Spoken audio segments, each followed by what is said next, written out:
All right. Hello, everyone. Let's make sure everyone can hear me and see me. Hopefully they can. Good. And I've remembered to do the live transcription. That's good. I always forget to do that right away. So we still have like 2 minutes before class officially begins. How was everyone's long weekend?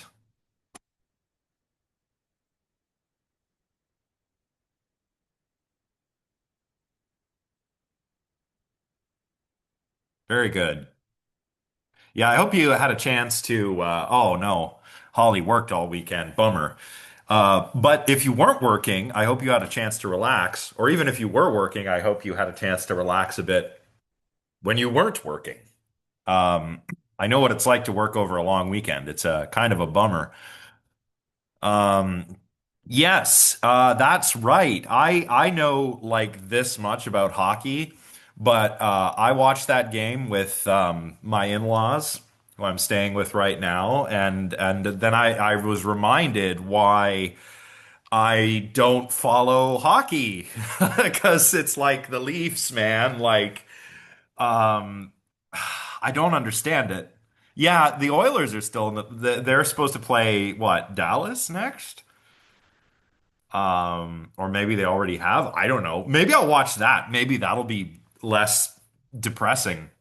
But like, I just don't understand. I mean, I'm not even a fan. I have no skin in the game, but I don't understand. They're the biggest NHL franchise, and they've got the longest period through which they haven't won the cup. Which I don't know. That could be an essay topic. Are they cursed? Are the Maple Leafs cursed? Maybe you want to write about that for your essay. Um, I also saw, yeah, maybe, I'm sure there's a lot of like dad theories, but yeah, it was crazy to see the energy of the people who were outside of the venue, compared to when the game was just kicking off to when it became apparent that they weren't they weren't going to win. That was sad. Um, what am I doing? Right, I have to share the screen.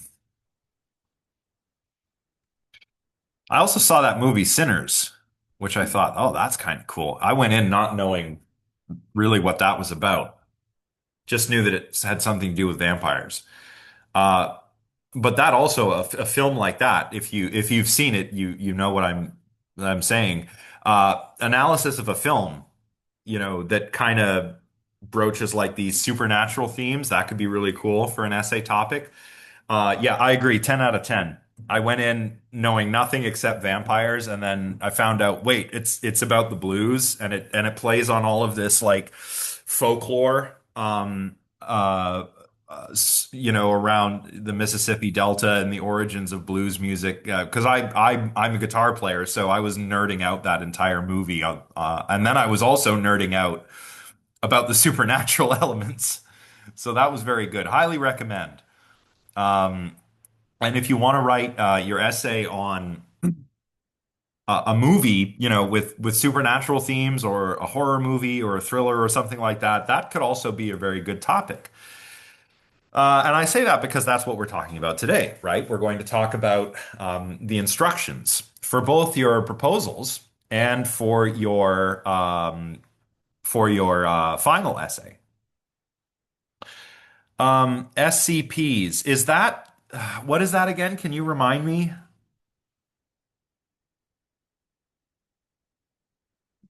Is that little short story collective?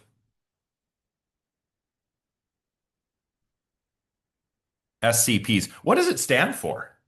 Secure Contain Project. A short story. If it's the one I'm thinking of, I think I actually know a guy who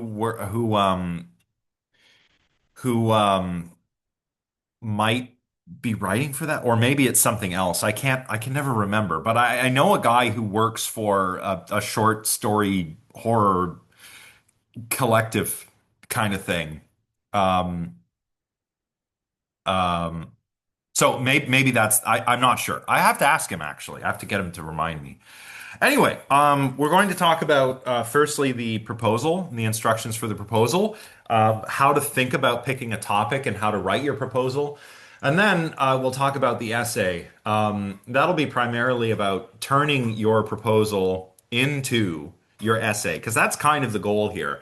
We might not go the entire 3 hours, but if we have extra time, you can run ideas by me. Now, keep in mind, like running, we can't go into too much depth because that is the purpose of the proposal, right? But if you're thinking like, hey, would this work? And I can give you a quick answer, like you can give me a quick explanation, I can give you a quick answer, then yeah, then we can do that. Um, part of your assigned work is writing this proposal, which is due on June 16th at 11:59 p.m. It's worth 20% of your final grade. So that is a substantial chunk. Um, Now, don't let this word limit fool you, right? Into thinking it's easy, I should say. You should aim for something in the area of 350 to 500 words in length. That's not including your bibliography. You can absolutely write more than this. In fact, I encourage you to write more than this, but definitely don't go under 350 words. You're just not going to be able to tell us enough for us to give you feedback on your proposals. Oh, does it? Did I make a mistake? Let me look at the course outline.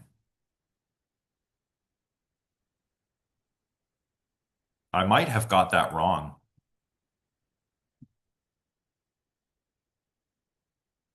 Ah, you're right. It is June 6th. Okay, so that's my bad. So June 6th, not 16th. Let's yeah. No, 6th. Can't draw with a mouse. There we go. June 6th. Um yeah, aim for uh between 350 to 500 words, again, excluding the bibliography. If you want to write more than that, that is encouraged, but do not go under the word limit because the more you give us, the more we have to go on in terms of offering you advice, making sure you're sort of headed in the right direction, et cetera, et cetera. Right? Make sure you use the template that I have provided on Brightspace.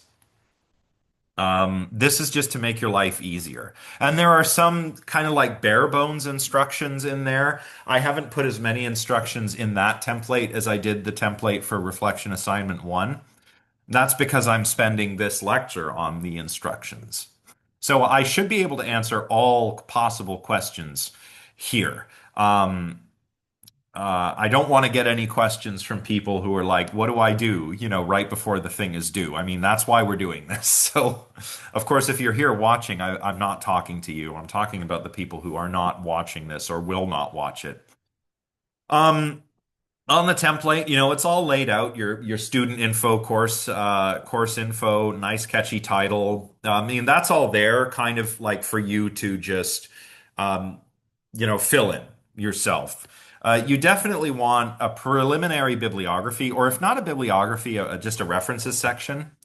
Um, the difference between a bibliography and a references section. So, bibliography contains everything you've read in addition to everything that you cite.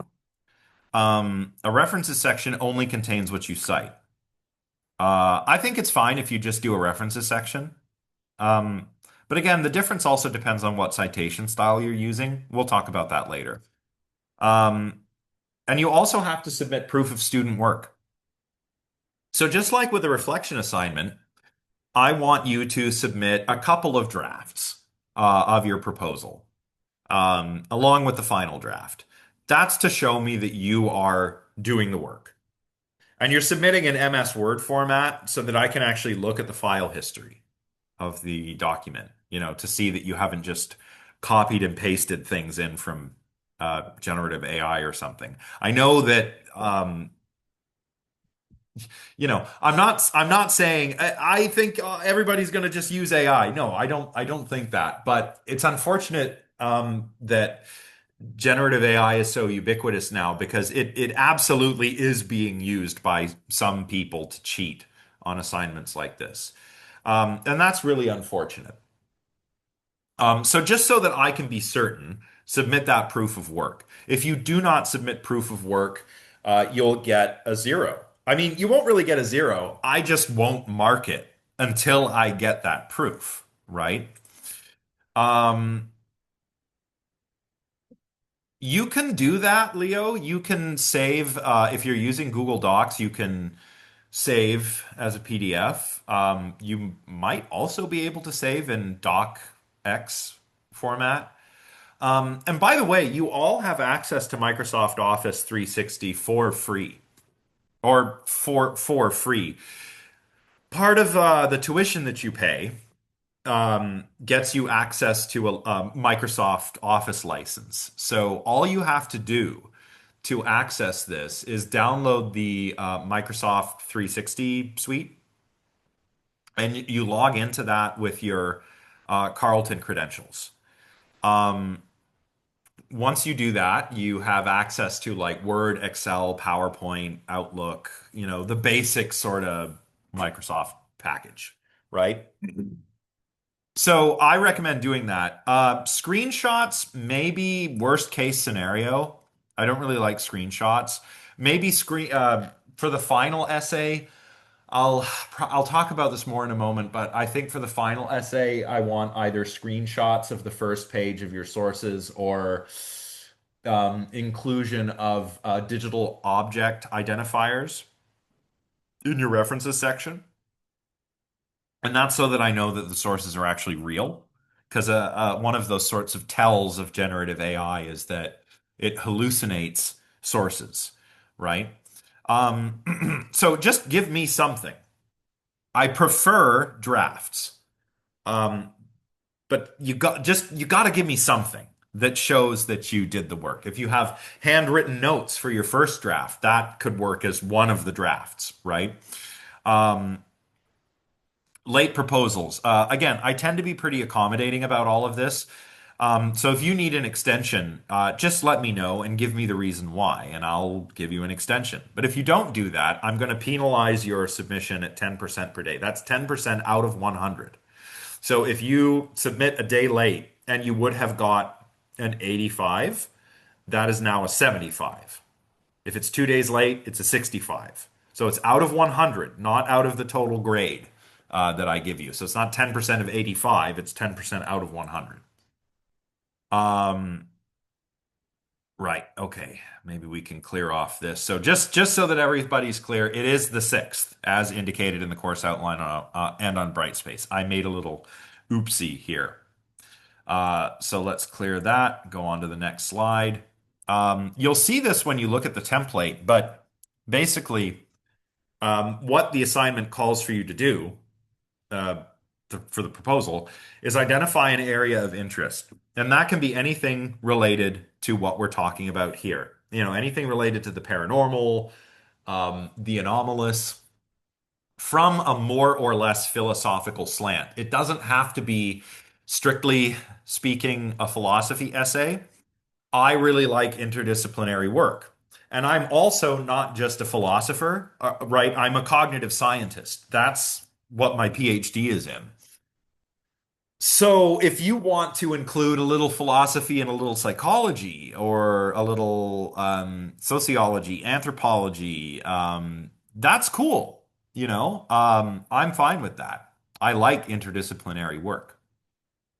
And I think that it's good. Like it's a mark of a good philosopher if they are able to engage with non-philosophical material and if they're able to do it well. So identify your area of interest and tell me about it. Tell me like why is it interesting to you? why is it maybe important to study, right? So don't just describe the area of interest. Sometimes the area of interest, students write like one sentence, like, I want to write about ESP. Okay, cool. Why? Tell me why. Tell me what you think ESP is, right? Use some of the sources that we're reading in this class. Give me about a paragraph, right? That's what I'm saying. Give me about a paragraph to describe your area of interest and explain why, it's important. You can set it up a little bit too. You can be like, hey, a lot of people have,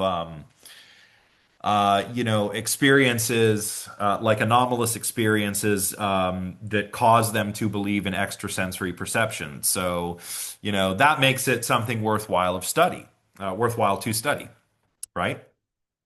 So, about a paragraph that introduces, explains, and gives the reader some reasons why you're interested in this topic. Then in the next section, you have to give me either a thesis statement or a research question and answer. So maybe your research question is something like, is there sufficient evidence to conclude that psi phenomena such as ESP and PK are real? A thesis statement captures your argument. It tells the reader in one or two sentences exactly what you're going to try to convince them of. A research question sets that up. Now, you don't have to use a research question, but if you do, you need to give me the answer that you're going to try and convince the reader of right away. And that serves as your thesis statement. So if you use a research question, don't just ask the question and then move on. Ask the question, then tell the reader how you will answer it. And that will work as a thesis. Or you can just have a thesis statement, right? So, one or two sentences, depending on how you're framing things for this section. Then tell me roughly the plan of attack for your paper. The plan of attack is sort of like a sketch of what you want to do, right? Again, about a paragraph, same as the area of interest.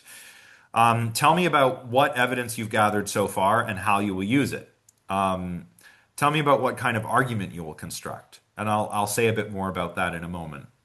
Don't tell me things like I'm going to use Google and the Carleton Library. Like, I don't care. Um, Tell me if you've got sources. Like, what sources? Like, I will use, um, Freud's essay on the uncanny, right? And tell me how you're going to use it. Don't tell me that you're going to go to the library. That doesn't do anything for me. I need to be able to tell you, like, okay, so you've got these sources. I think those are good, or I think maybe those are not so good. If I know of some other sources, maybe I'll suggest those to you. Maybe the TAs will too, right? So you can't just tell me that. You have to kind of give me a sketch of how you think your argument's going to go, how you'll make your argument, what kind of argument you'll make, how you'll use the sources you've gathered or that you intend to gather. Um, Make sure, of course, you also have a references section.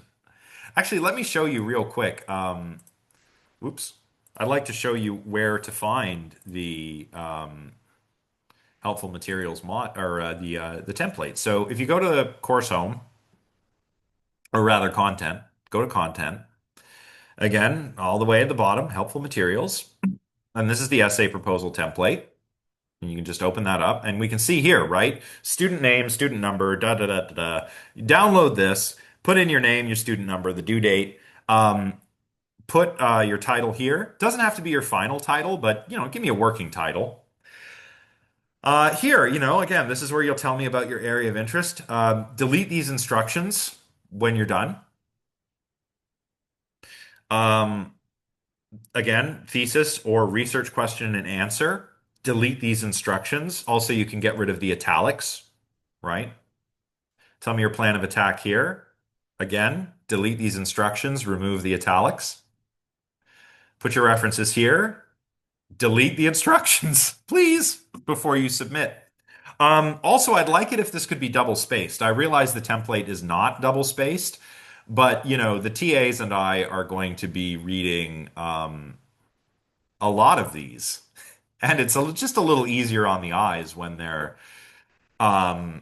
when they are double spaced, because staring at a screen for a long time, gives one a little bit of eye strain. So, double space would be good. If you forget to do it, it's not a big deal, but it would just be nice. Our eyeballs will thank you. Okay.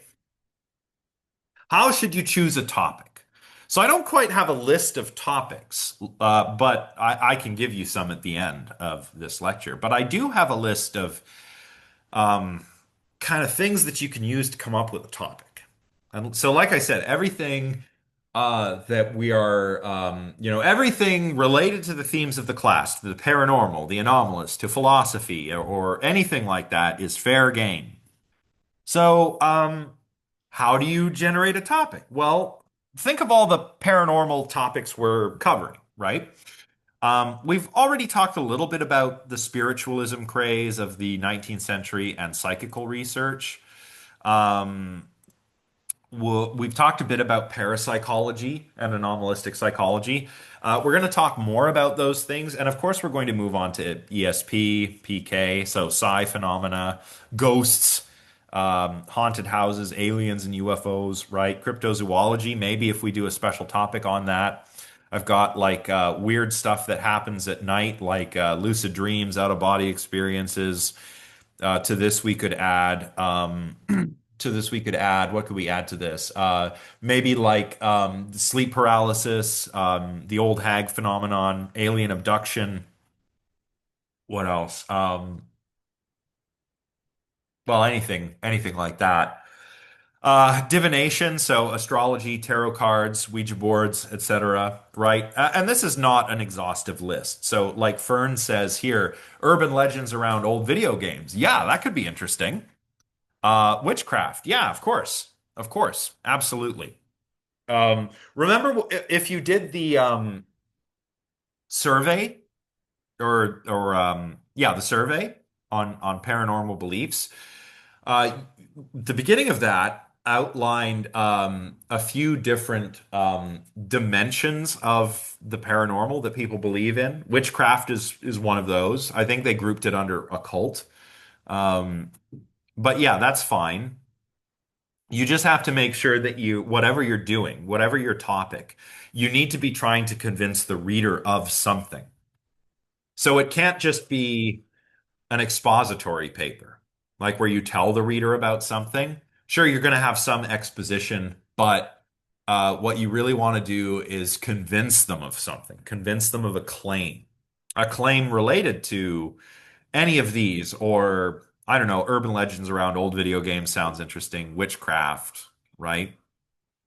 I mentioned, I think, in our introductory lecture, that I did a special topics, kind of a bare bones lecture, a special topics lecture on witchcraft, where we looked at how placebo trials originated out of um, witch hunts, right?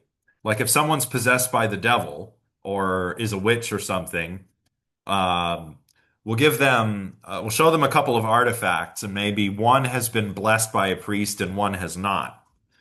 And so if they get all weird when we show them the thing that hasn't been blessed by a priest, we know they're just pretending. They're not really possessed, right? Of course, they might not be pretending. They might be ill. Um, but you get the idea. This is kind of where this is one of the areas out of which placebo trials actually emerge. So that's very interesting. And that was sort of what the authors of that paper were trying to convince their readers of in relation to witchcraft. So you've got lots of possible areas of the paranormal you could talk about. Again, you can also talk about films, right? Like I said, I saw Sinners, right? A really cool essay about that could maybe convince me of some claim about the folkloristic origins of certain ideas that are related to the Delta blues. So one of those ideas, and this is kind of explored in the film, but in a way that I haven't really seen done before, which I thought was really cool. But one of these old sort of folkloristic themes, and indeed, this is not just particular to the American South. but you find it all over the world. And that is the idea that incredibly talented musicians have got their talent because they've made a deal with the devil, right? This is a big theme in blues music and in folklore. The kind of, the folklore that kind of grew out of the combination of Christianity with other traditions that were brought by enslaved Africans to the Americas, right? And it kind of merged. And so you get, if you look into the sort of development of blues in Mississippi, you see these, kind of combinations of like, Christianity and voodoo and other sorts of African diaspora sorts of beliefs. Um, and I know I'm going down a big rabbit hole here because I'm kind of a nerd about this stuff. Um, but there's this idea, like Robert Johnson, a very, very influential blues musician in the early 20th century, was so good that people thought that he made a deal with the devil, or Papa Legba, as he's known, and that comes from the sort of voodoo tradition, right? But again, not exclusive to that area of the world. I mean, people used to say of Niccolo Paganini, the Italian composer and violinist, that he was so good that he must have made a deal with the devil, right? So you could find a, maybe explain this and convince me that your explanation, why are people saying that musicians have made deals with the devil? Tell me a story, convince me of your explanation, right? Yeah, yeah, Holly, exactly. Yeah, Paganini. Or what's that guy? Is it Charlie Daniels? The Devil Went Down to Georgia. That's more of a country bluegrass sort of version of the story, right? Um, yeah. Yeah, and Robert Johnson's song Crossroad Blues, which I guess was made famous by Clapton. Um, but the original Robert Johnson, right? Went down to the crossroads, fell down on my knees, right? Makes a deal with the devil. Yeah. The devil wears a suit and tie. Yeah. So that's just an idea, right? Like here I am spitballing, but go ahead and use that if you want. Um, yeah, like if you want to choose some kind of magical phenomenon related to a specific religion, that is also okay. You mentioned the Abrahamic ones here. I've actually had a lot of students write about jinn, right? I've had a lot of students write about jinn in Islamic folklore. But again, it can't just be like telling me about the jinn.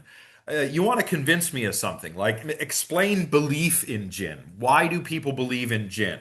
Or what would it be like if, do they really exist? Or are they merely creatures in folklore or religion, right? And that's why I want you, when you're thinking of all these areas, or all these paranormal topics, I also want you to think of how you're going to approach it philosophically, right? Do you want to talk about metaphysics, like the kinds of things that exist and don't exist? Do you want to talk about epistemology, right? How do we know things? Ontology, the study of being or beings. Axiology, theory of value. Do beliefs in certain paranormal phenomena benefit us somehow, or are they bad for us? Do they help us find meaning in life, or do they distract us from finding meaning in life? You could take an ethical slant, right?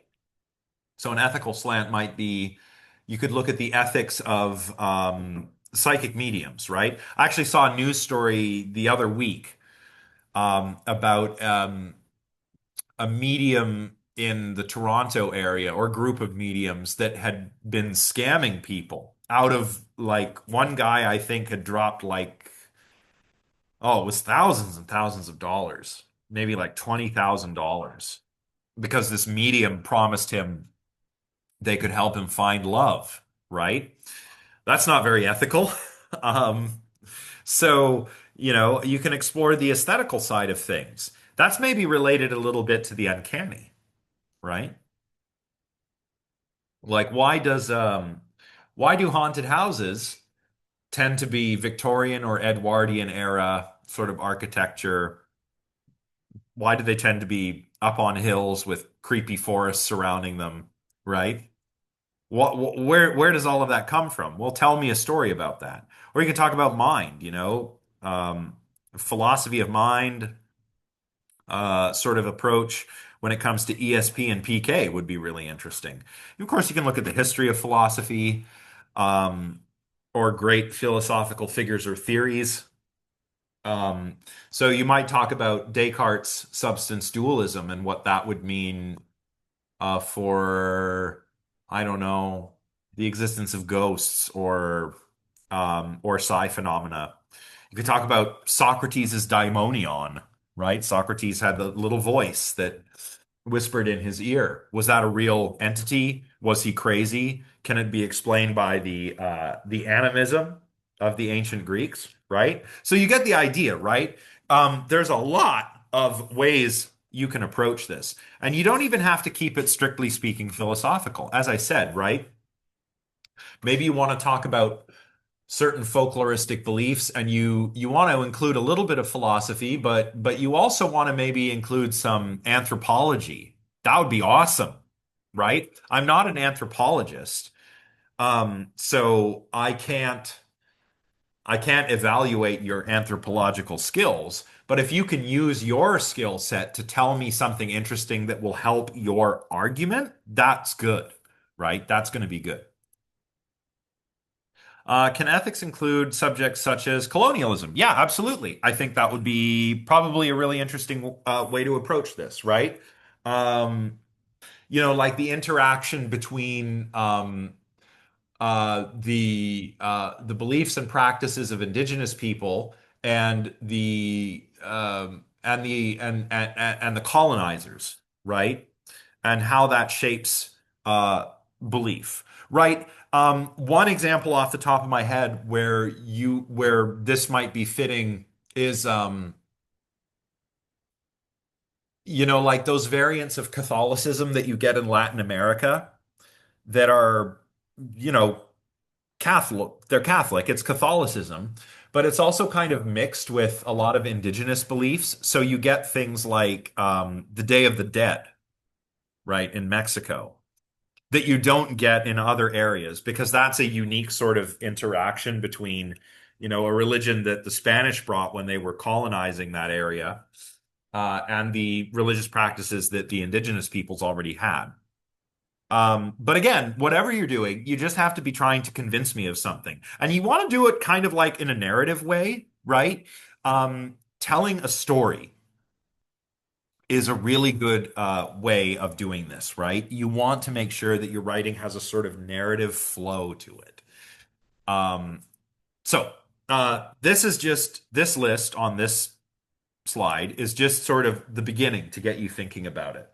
But really, I think there's a lot of ways you can tackle this.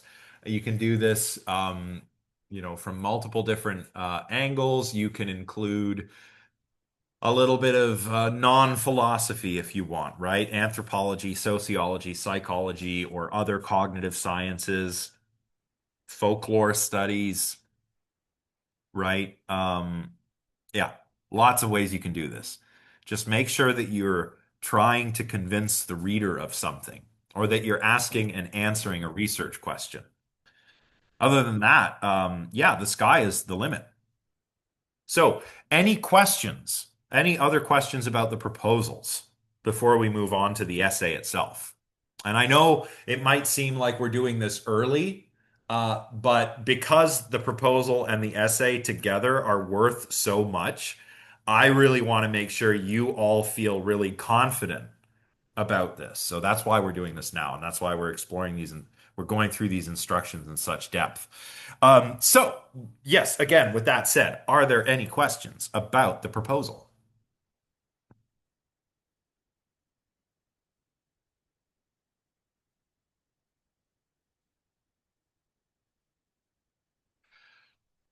Let's see. Zach asked, can we email you about ideas if we want to make sure we're on the right track before the proposal is due? You can ask me at the end of this lecture. Because again, like that's kind of the point of the proposal, right? So if I do that before you write the proposal, then that kind of defeats the purpose of the proposal, right? And also, I feel like if I did that, I would have to do it for everybody, and I'm just not able to do that. So, I mean, but I would also say, like, don't worry. Like, if your topic sounds like really strange or esoteric, like, don't worry about it. I like reading weird papers on interesting stuff. Um, some of the memorable papers that I've read in this class, let's talk about it. Well, like I said before, I've had a lot of papers on jinn. So a lot of my Muslim students like to talk about, sort of like jinn in Islamic folklore and why people believe in them. Um, of course, you can do that from a non-Muslim perspective too. That's fine. A very memorable paper I remember was on the Mandela effect. So the Mandela effect is like this sort of false memory phenomenon, a collective false memory phenomenon.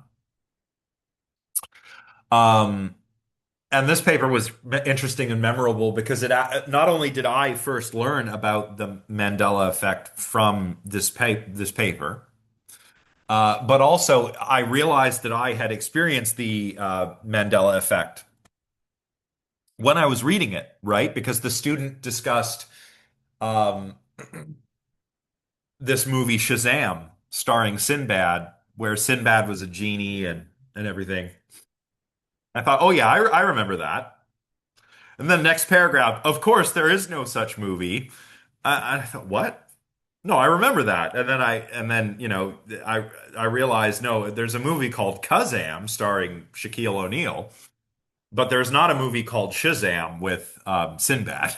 So I was like, oh my God, all this time I thought that was a real movie, but it's not. And then the student gave a very interesting explanation, a very interesting account from a sort of cog sci philosophy of mind perspective that explains the Mandela effect. So that's a very memorable one. I've had people write about shifting, reality shifting on TikTok. I've had people write about witch talk. You could even write about the role of social media in the propagation of belief in paranormal in general. That would be really interesting, right? Like the sky is the limit. I mean that. Yeah, shifting is like the idea that we jump to parallel universes. That's also an interesting explanation for the Mandela effect. It's not what's happening. Right?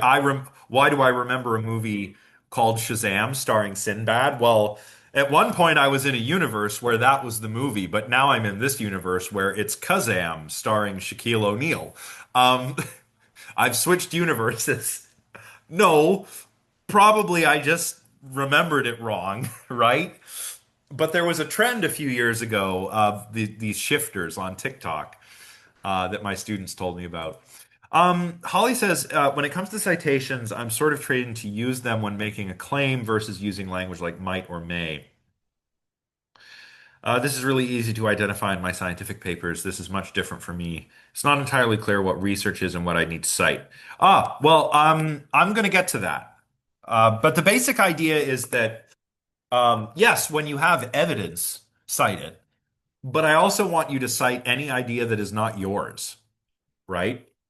So that makes it clear to me what ideas are from other thinkers and what are your own ideas.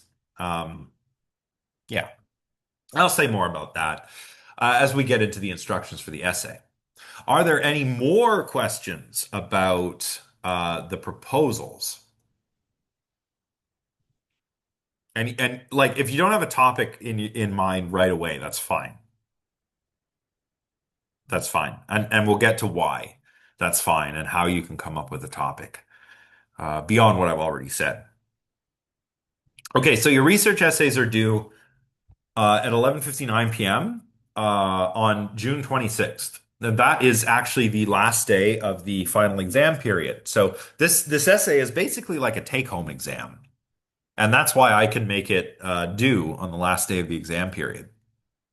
You're going to want to aim for 1,600 to 1,800 words. Again, excluding the references section.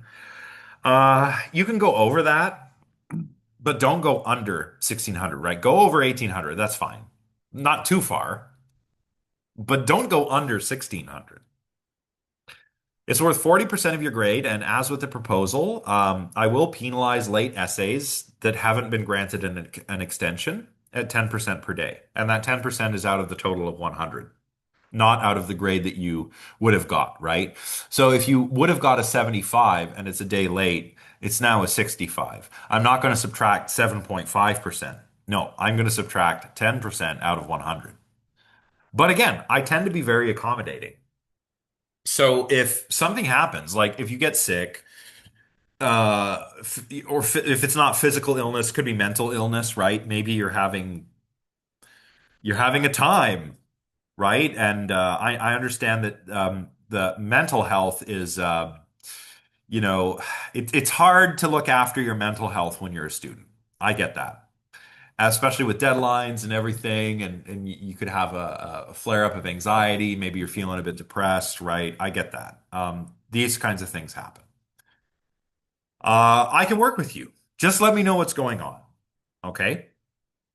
And if you need to, you can give me documentation, right? A medical self-declaration form. If it's there's no need for a doctor's note, but if it's physical or mental illness, give me a medical self-declaration form. Maybe if it's a personal emergency, just explain the situation to me, right? Like, oh my God, my computer exploded and I lost all my work. Okay, that's not good. I can give you extra time, right? Because you're probably stressed about the work, but also the fact that your computer exploded, right? I've never had that happen before, but technology fails, right? Some students have religious commitments around certain deadlines. Some students have extracurricular commitments around certain deadlines. Um, some people are pregnant and all of a sudden go into labor, right? Before they finish their essay, right? I get it. Stuff happens. Let me know. Just let me know. That's all I ask. As soon as you know that you will need an extension, let me know. And chances are I'm going to work with you. But if you don't reach out and you just submit your work late, then it will be penalized, right? So just contact me as soon as you know that you need the extra time. That's all I ask. Uh, okay. For the format of your essay, you're going to start with your proposal, and you're going to turn the proposal, after you've gotten our feedback, into the start of your essay, right? So there's no template for the essay because you're going to be turning your proposal into the start of your essay. But beyond that, I want your essays typed and double spaced, obviously, 11 or 12 point fonts. Don't do anything weird with the margins, like not too close to the edge, not too far away from the edge. Just use the Microsoft Word defaults or the Google Docs defaults, whatever, right? As with the proposal, I want it submitted in MS Word format or failing that in PDF. I cannot accept any assignments that are not in these formats, right? Because I can't open them. So it's got to be MS Word or failing that PDF. And again, you can all access Microsoft Office for free. Just download it, log in with your My Carlton One credentials. So that's your Carlton email address and your password. Same thing you use to log on to Brightspace or check your student email. And then you have Microsoft Office for free. If you're using Google Docs, you might be able to save it in a doc or docx format. If you can, do so. If not, PDF is fine. But I can't open other file formats. You definitely need a references section. You definitely need to cite everything properly because you want to avoid plagiarism. Now, we don't have to go through all of this um, because this policy is also in the course outline. In fact, I think it's a more up-to-date policy in the course outline from what I have on these slides. But you want to avoid plagiarism. Plagiarism is very serious, right? It's one of the most not good things that you can do as a university student. And I also cannot deal with plagiarism on my own as your instructor. If I suspect that there has been, some sort of academic misconduct, I can't just give you an F and say, don't do it again. No, I have to take that to the chair of the department.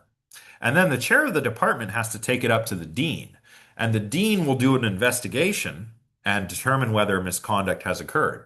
If it has occurred, there could be penalties ranging from failing the assignment to failing the course. And you could get an academic offense on your transcript.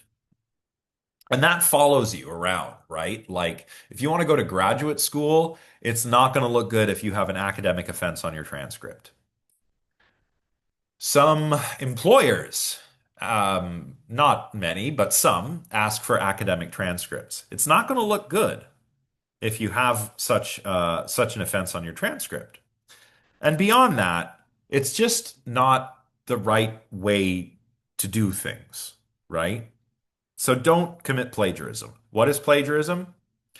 Any and all use of generative AI to write your paper. I will say more about this in a moment, but you cannot just say, hey, ChatGPT, write me an essay for my philosophy of the paranormal class. That's absolutely plagiarism. No question.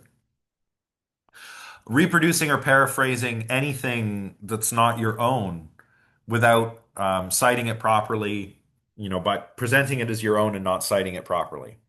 Plagiarism. Submitting anything written by someone else, another person. You can't get ChatGPT to write your essay. You also can't get your friend to write you an essay, right? That's plagiarism. You get your friend to write it, or you grab an essay like, oh, Johnny's student took this class last year, so I'll get him to send me his essay and I'll just put my name at the top. No, that's plagiarism. Using anything that you don't cite properly, using another's data or research findings, presenting them as your own. This one, failing to acknowledge sources through the use of proper citations when using on others' works, or failing to use quotation marks. I tend to be pretty understanding. Like there's a difference between plagiarism and incorrect citation, right? And I will not initiate an academic misconduct investigation over incorrect citation if it's obvious that you've just made a mistake, right? If you're passing off an idea that belongs to someone else as your own, yeah, I'm gonna look into that. But if you just forget to put your proper citation, I'm just gonna be like, you're not doing this right. Here's the right way to do it, right? Um, Handing in substantially the same piece of work for academic credit more than once without prior written permission of the course instructor. Yeah, you shouldn't take an essay that you wrote for another class and only change it slightly and then hand it in this class. But what you can do is cite your own work from that course, right? So maybe you want to write on, I don't know, a topic. I know that there's a course on witchcraft. I forget what department it's taught in. Maybe the English department, or I don't know. I can't remember what department it is, but I've had some other students tell me that there is actually a course on Wicca, witchcraft, witches, and so forth. And they wrote a paper in that class. And I said, so if you want to write about witches in this class, that's cool. And if you want to refer back to that paper, you can do so. Just cite your own work, right? That's fine. Another question that I get a lot is, what if I come up with an idea that someone else has already come up with, but you don't know that they've come up with that? So you come up with an interesting theory to explain, I don't know, ghosts, right? And it turns out that some person 10, 20 years ago came up with the exact same idea, and you just didn't identify that source. That's fine. That actually does happen, right? Um, you know, uh, and it's usually obvious when you have sort of come up with something accidentally that someone else has come up with versus when you're taking someone else's ideas and passing them off as your own. It is actually, I think you can tell the difference, right? So don't panic about that. Don't worry about that. If you write your paper and you've come up with your theory and you submit it, and then a day later you're like, oh, oh no, here's this paper from a decade ago that argues something very similar to me.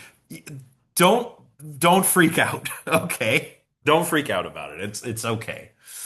Um, A good rule of thumb, when in doubt, cite.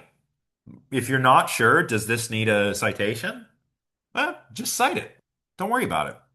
And remember, there are various ways that, proper citation doesn't just mean including a citation when necessary. It also means leaving out a citation when unnecessary. So if you start a paragraph and you cite one thinker, like say you cite Freud's essay on the uncanny, so like you cite one of his ideas and you go Freud 1919, and then in the next sentence you spell out a few more of his ideas. You don't need a citation at the end of every single one of those paragraphs. If you cite Freud once, it's assumed, at least within that paragraph, that the ideas you're talking about are Freud's. Then maybe you want to cite someone else. So you cite Jentsch, 1906. Okay, and then you say a little bit about Jentsch. And then if you refer back to Freud, you got to cite Freud one more time. But you don't need a citation in every single freaking sentence, right?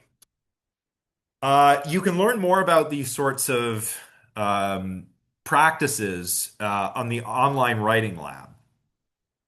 So I've got a link to that in the slides, and I've got a link to that in the helpful materials module. But that's the online writing lab, or OWL, is made possible by Purdue University, and it basically contains all of the citation guides you could possibly want.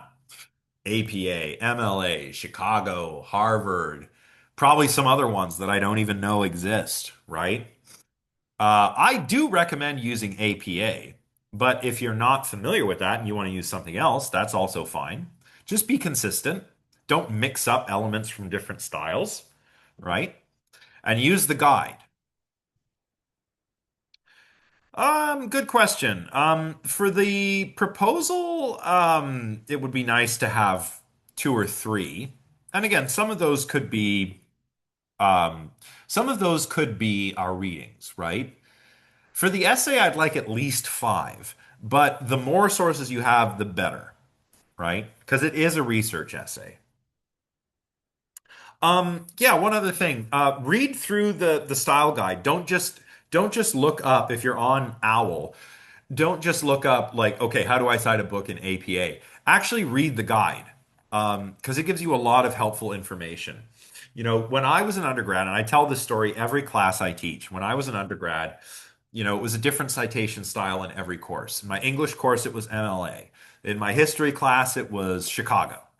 In philosophy, it was kind of like whatever we wanted, um, right? But in each class, in addition to your textbook, you would also have to buy a style guide. So I had to buy a stack of English textbooks in addition to a style guide for MLA. And no one, profs don't teach you how to cite. It's your job. It was your job to read that style guide and make sure you knew how to cite your sources. It's the same with this, except now every style guide you could possibly want is here on Purdue's online writing lab. Another couple of rules of thumb that I think are helpful when quoting or paraphrasing, use your in-text citations. For APA, it's something like for direct quotes or paraphrases, author's last name, year of publication, page number, or numbers. If you're just sort of gesturing at an idea that's not your own, and the author's last name, year of publication, then you put all of your full information in the references section. So make sure you understand, depending on the style, how to do in-text citations, right? With MLA and APA, they're parenthetical references. With Chicago, it's footnotes, etc. Make sure you know how to do the in-text stuff and that you format your references section or bibliography page correctly. Here's something that I've been wrestling with. And, I've talked to a few students about this. Some students in this class have brought this, have kind of asked me about this. Some students in previous courses have asked me about this. I talked a lot about this in my Ethics of AI class, which I taught in the winter semester. People are wondering, can you use AI for something other than writing, right? You can't just say, hey, ChatGPT, write me an essay for my philosophy of the paranormal class. That's certainly plagiarism. You can't do that. Can you use it for something else? Kind of. A lot of students ask if they can use generative AI for editing. I guess, but I discourage it for a number of reasons. One, as I've indicated in the slides, you could accidentally plagiarize something, right?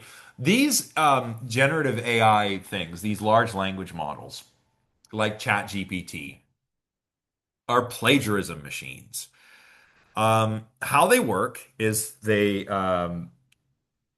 basically have read lots and lots of text, right? So GPT, that stands for Generative Pre-trained Transformer.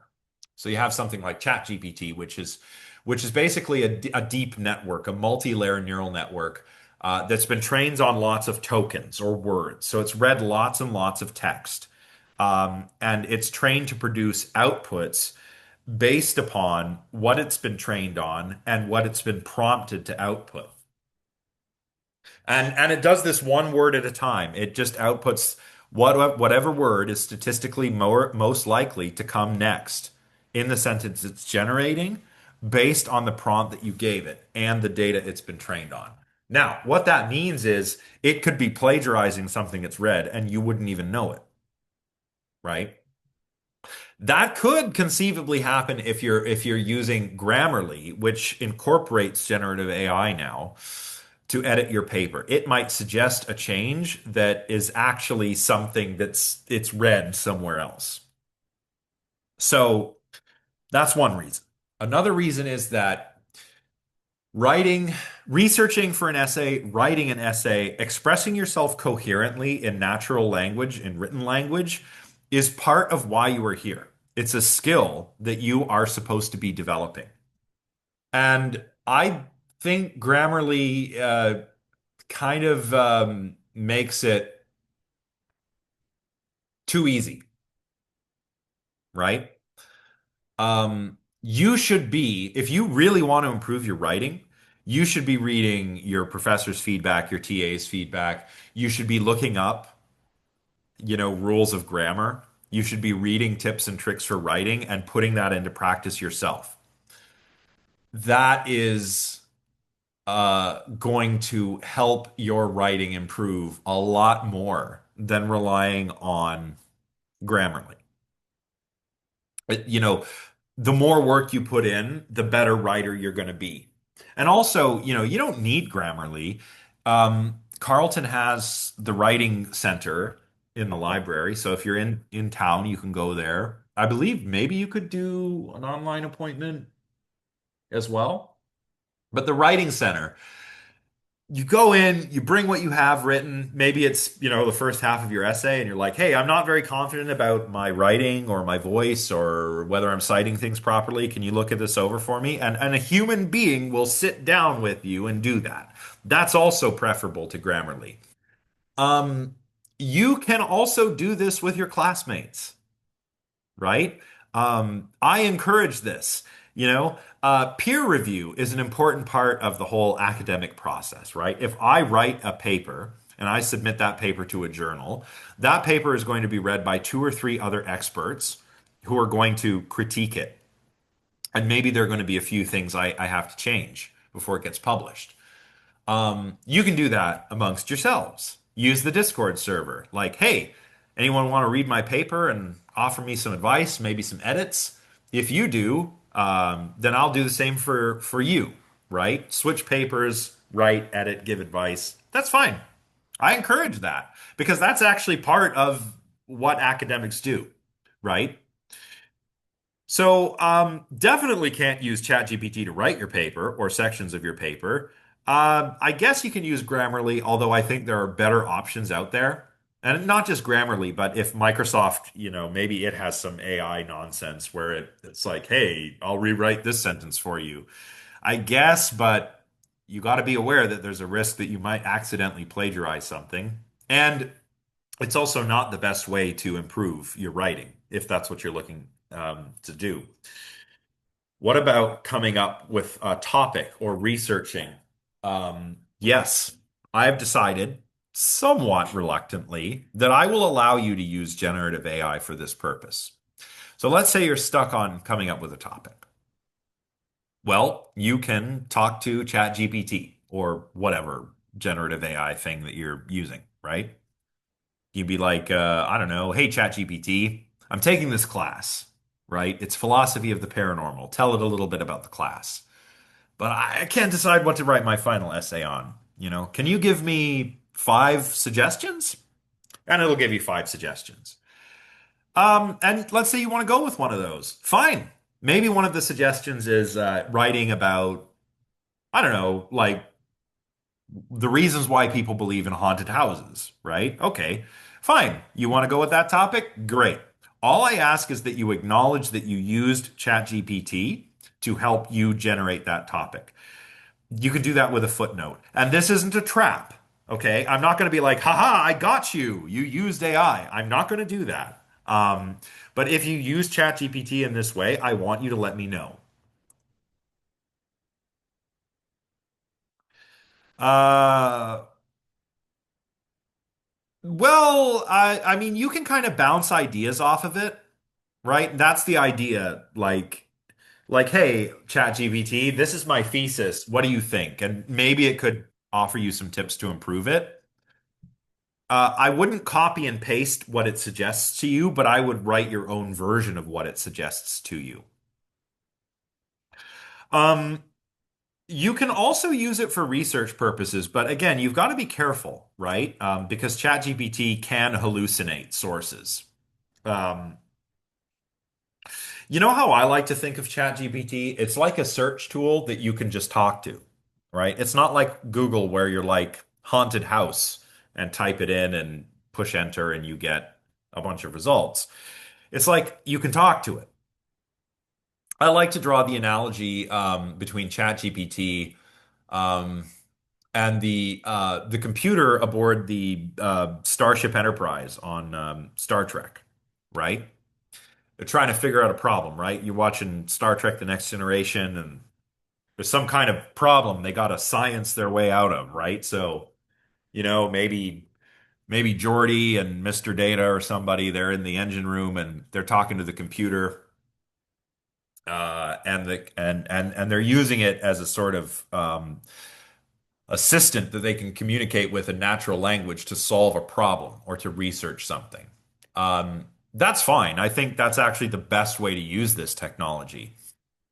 But remember that because ChatGPT can hallucinate, you still have to follow up what it tells you with your own research skills. So, right, you might ask it for some sources. You got to make sure those are real, right?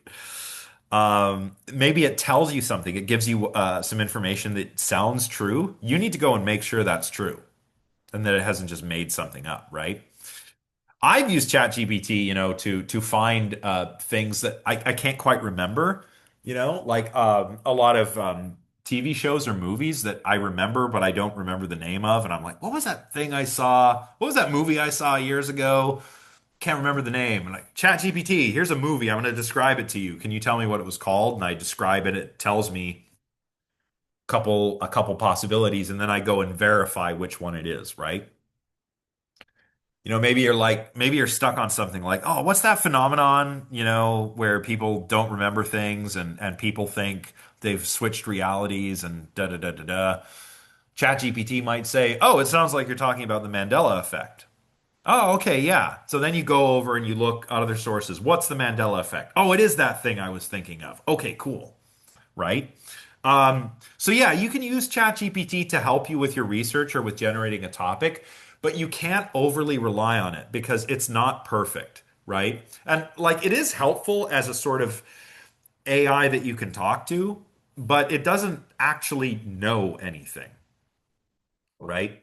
Um, I can't really go into this in too much detail because we don't have the time, but if you're taking my philosophy of mind class next year or next, in the late summer term, not next year, next couple of months, we'll learn about John Searle's Chinese room argument. Maybe you're already familiar with it if you're coming from philosophy or cog sci.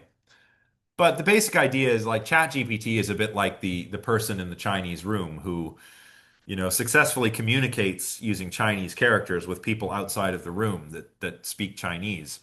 person in the room has an instruction booklet in English for matching, this set of inputs with this set of outputs, but she doesn't understand what the Chinese characters mean. ChatGPT is kind of like that. It doesn't really know what it's doing, right? So you have to verify whatever it tells you with your own research skills. But this is how I will let you use it if you decide. All right, let's see. I forget how many slides I have today. 23. Okay, so we're doing pretty good. Any questions so far?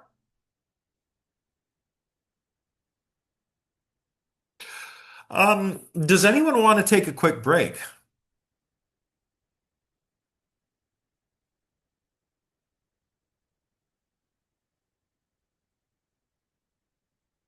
All right, let's do a quick break. So it's about 3:40. Why don't we come back at 3:50?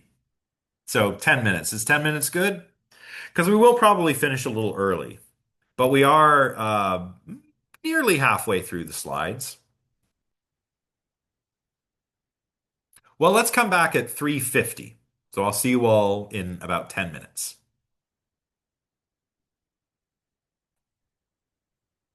Okay. All right, everybody. Hope you had a good break. Hope you got some fresh coffee if you're into coffee as I am. We're going to continue on, get through the rest of the instructions, and then I will answer your questions. Any questions? Yeah, I mean, Martha, definitely you want scholarly sources, right? Some of those will be peer reviewed. To some extent or another, right? Like journal articles are going to be peer reviewed, certainly. Academic books also kind of go through a review and editing process. But I will say more about this momentarily. The kinds of sources you can use. Because I think this class, there's got to be a little bit of wiggle room. But it's important that you're using it's important that you use scholarly sources, but you may need to draw on other stuff. So I'll explain that. Okay. Uh, what kind of essay could you write? Here's a few different styles, right? One, which I've already mentioned, is a survey paper or an expository essay where you survey a topic or you explain a topic. Of course, your essay cannot be exclusively a survey paper. It can't just be an expository essay. I want you, because it's a research paper, right? So I want you to ask and answer a question or convince the reader of your core claim, like a claim about something related to the course. Convince the reader of that claim. You're going to need to do a little surveying, yeah. Like there's going to be some literature review. There's going to be a little bit of surveying of different ideas. But your paper just can't just be that. So, what can you do beyond just survey? You can write a positive argument, right? Where you're arguing for something, for a particular position, right? Maybe you're going to argue that, I don't know, there is um, value in maintaining certain um, folkloristic practices, right? That would be a positive argument, right? Maybe you're going to argue, um, I hope not, but maybe you're going to argue in favor of astrology or in favor of the existence of ESP. Say that these are real phenomena. I hope not, but if you did, that would be a positive argument. It would be a different argument to convince me of, but I'm not going to disallow that. But it's going to be an uphill battle. Or you can write a negative argument, right? That's where you're arguing against something, right? So maybe you want to argue against the existence of astrology as a real, scientific discipline, right? So that's a negative argument. You can also write an adjudicative paper.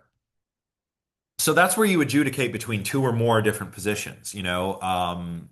these folks say this, like, I don't know, the psychical researchers say that, there are various spiritualistic phenomena that we can communicate with the dead and have seances and take photographs of ghosts, et cetera, et cetera. But the parapsychologists say no, what we should do is limit our studies to ordinary people, not special mediums. We should not look into anything related to life after death. We'll only look at psi phenomena. And then there are the skeptics who say that what we should be looking at are, these sorts of experiences as anomalous experiences that can be explained naturalistically. Okay, so who's right? In this paper, I'm going to adjudicate between these three camps and argue that, whichever one you want to argue is right or is taking the correct approach, right? That would be an adjudicative paper.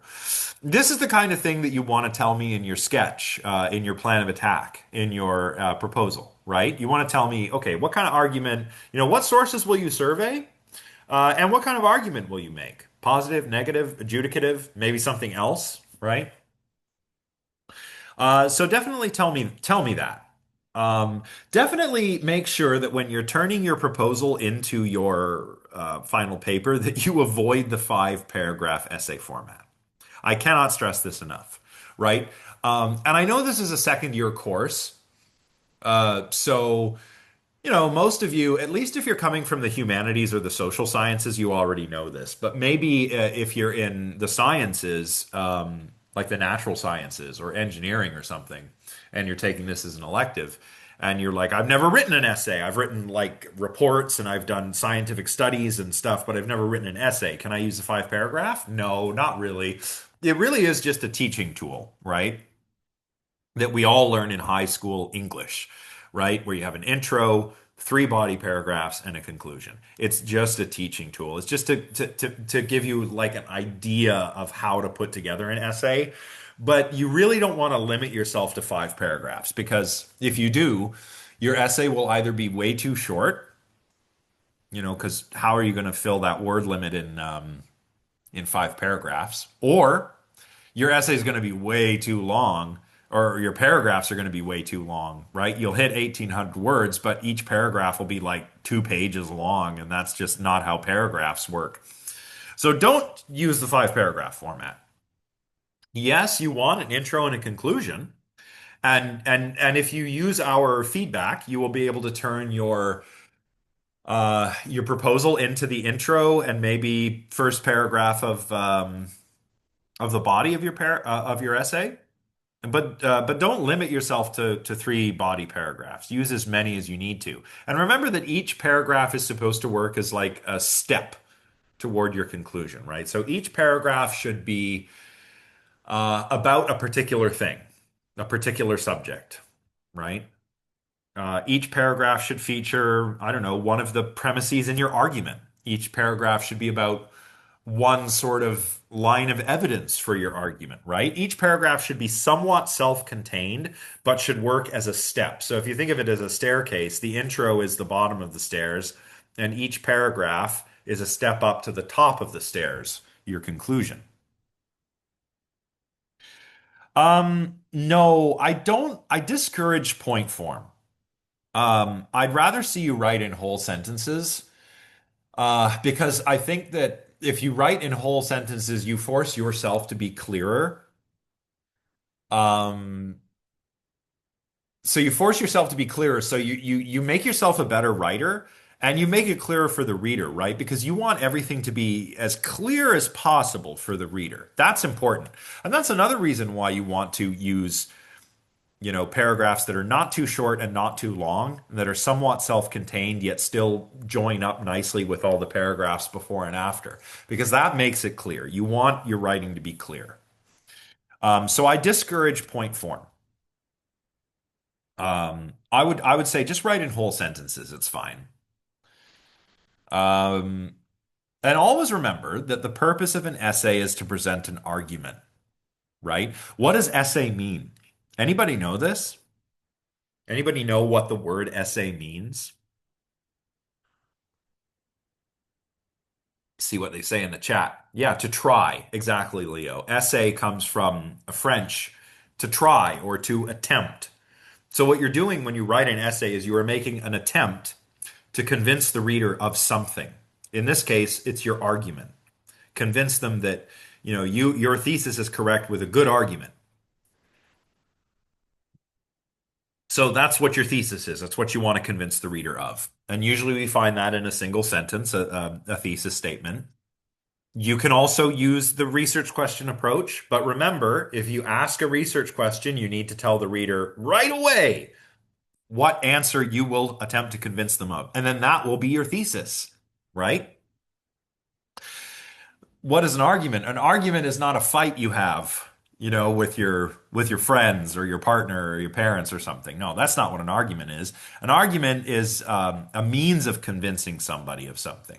So in this context, it's a means of convincing the reader of your thesis using good evidence and sound reasoning. And in philosophy, at least, arguments consists of premises and conclusions, or a conclusion. So you don't have to lay it out like this, right? You don't have to be really philosophical and go like P1, P2, P3, therefore C, right? You don't have to do that, but your argument should have that sort of structure, right? And one thing you really want to make sure is that your premises are true. If your premises are true and your argument is free of fallacies, if it's logically sound, then you've got a good argument. So you want your argument to be valid, right? You want your conclusion to follow from the premises, and you want it to be sound. So you want all the premises to contain true information. That's why you need good evidence. And if you do that, your conclusion will be very convincing because it might be true, right? That's the idea. In philosophy, deductive arguments are truth preserving. So if the premises are true, the conclusions have to be true if you are using a logically valid argument, right? So you want to avoid bad evidence. You want to avoid unclear writing. You want to avoid logical fallacies, either formal or informal. Probably you only need to worry about informal fallacies in an assignment like this, but that's how you want to do it. So again, good evidence, clear writing, make sure the conclusion follows from your premises. Again, if you do this with a research question, that's fine. You're basically doing the same thing. You're just framing your thesis a little bit differently. So and I see this a lot. A lot of people take the research question approach and they only give me the research question and they don't actually tell me how they're going to answer it, either in the proposal or in the essay. And that's not good. That's going to take your essay down a peg, right? Because it doesn't have a clear thesis. So if you use the research question approach, you absolutely need to tell the reader how you will answer it right away. And then your argument is basically making a case that you have answered it correctly. Okay. Yeah, so as far as the structure goes, again, you're going to take your proposal and the feedback that we give you, and you're going to turn that into your introduction, maybe a bit of the body, right? So you're going to rewrite your area of interest. Um, Maybe if your thesis needs some tweaking, you rewrite that. And that'll be your introduction. Take it from change the voice, right? The proposal is going to sound like, okay, this is what I want to write about. Change the voice so in the essay, it's like, this is what I am going to convince you of. This is what I will argue in this essay, right? Um, you can turn your plan of attack into maybe the first body paragraph where you sort of sketch out how the rest of the essay is going to go. And then from there, you're going to give the actual argument. You're going to use the evidence you've gathered. Deliver some premises that support your thesis and get you to that conclusion. And remember, each paragraph is like a step in that argument toward the conclusion. It should explain a premise. It should explain a piece of evidence that you've got. It could explain a claim that somebody is making, right? It could explain an important concept that you need the reader to know about. You want to tell the reader everything. Imagine the reader is smart. It's going to be me or one of the TAs. So yeah, we're smart, but assume we don't know anything about this topic. and explain it. So, like you're talking to an intelligent but uninformed non-student in this class. So, give them everything they need to follow your argument. Then in the conclusion, it's basically like a rewritten introduction, but instead of I will argue that, it's I have argued that. I therefore conclude, blah blah blah blah blah, right? Whatever you've concluded. I get a lot of questions about what kind of language you can use and what sort of voice you should aim for. I think it's best to be simple if you can get away with it. So Albert Einstein famously quipped that he likes to make things as simple as possible, but no simpler. And that's what you should do here, right? Don't use jargon or unnecessarily complex language or unnecessarily long sentences. Steer away from verbosity, right? There, I just used an unnecessarily complex word. But yeah, you don't want to sound wordy, right? You don't want to sound verbose. You want short, punchy sentences. You want clear, simple language.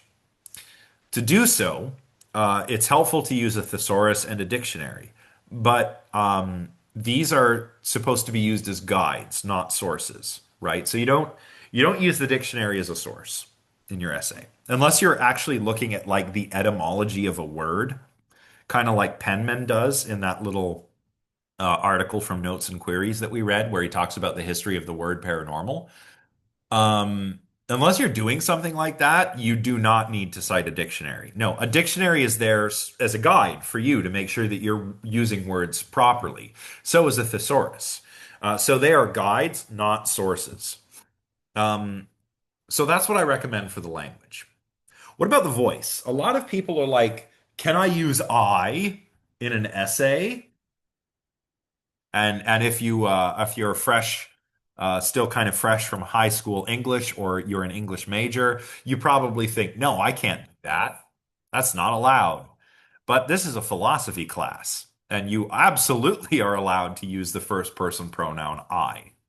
Most philosophers do this. It would be frankly to me, it's weird reading something that doesn't, where the author is not using the first person pronoun. It sounds weird. This is how we do it in philosophy. So it's absolutely okay. But you can use the third person voice if you want. So instead of saying in this paper, I will argue that, you might say this essay will argue that. And some students like to get extra fancy, which is fine, right? So you can use the royal we if you want to be fancy. Like in this paper, we shall argue that blah, blah, blah, right? That's also fine, right? You don't see that very often nowadays, but I think it's cool. You can use that if you want. Uh, Other tips for making sure your writing is as clear as possible. You've really, really, really got to watch out for grammar, spelling, punctuation, sentence structure, right? When you start getting comma splices or run-on sentences or sentence fragments, issues with parallelism, that's, to do with changing like tenses in the middle of a sentence, using technical terms incorrectly or spelling them incorrectly. Um, the use mention error is an interesting one. Like when you're talking about a thing, you don't use quotation marks. When you're talking about a word, you do. So if you're talking about the paranormal, like the group of phenomena, no quotation marks. If you're talking about the word paranormal, it's got to go in quotation marks because you're talking about the word, you're mentioning it, not using it. You're mentioning the word, not using it to refer to the thing that it refers to. So watch out for all of that. Watch out how you use semicolons, because frankly, a lot of people just get this wrong and they abuse their semicolons by throwing them in the text to make it look fancy. But semicolons have a specific use, right? You can use them in lists. So here is a list, colon, item one, semicolon, item two, semicolon, right? You can use them that way. Or you can use them to adjoin two sentences or two parts of a sentence by replacing, like a particular word with a semicolon. You can do that too. So make sure you're using it properly. Microsoft spell check and grammar check is pretty good about this. Um, don't overuse commas, right? If you've got a long sentence, consider using em dashes, right? That's fine. I actually don't think this is a flag. Like some people are like, don't use em dashes because ChatGPT uses em dashes, and your professor will think your writing is AI generated. No, I mean in certain contexts, like in certain online classes, I've offered online quizzes on Brightspace, and I see M dashes appear there. And that automatically is a red flag because unless you know the keyboard shortcut, which most people don't, Brightspace actually doesn't allow you to input M dashes. Not the way it doesn't automatically do it like on MS Word. So that's a red flag. But when you're writing in, MS Word or Google Docs or whatever, yeah, you can use an M dash. I don't care. I think it can be helpful for making your sentences clearer, especially if you've got a really long sentence and you need to kind of chunk it up so that it's more digestible for the reader, right? So whatever you do, just make sure you're doing it properly, right? Like watch the grammar, the spelling, the punctuation, the sentence structure, short, punchy sentences, clear language, use whatever voice you want to, first person, third person, royal we, right? Um, and again, make it as clear as possible, but no, or simple as possible, but no simpler. Give the reader everything they need to follow your argument.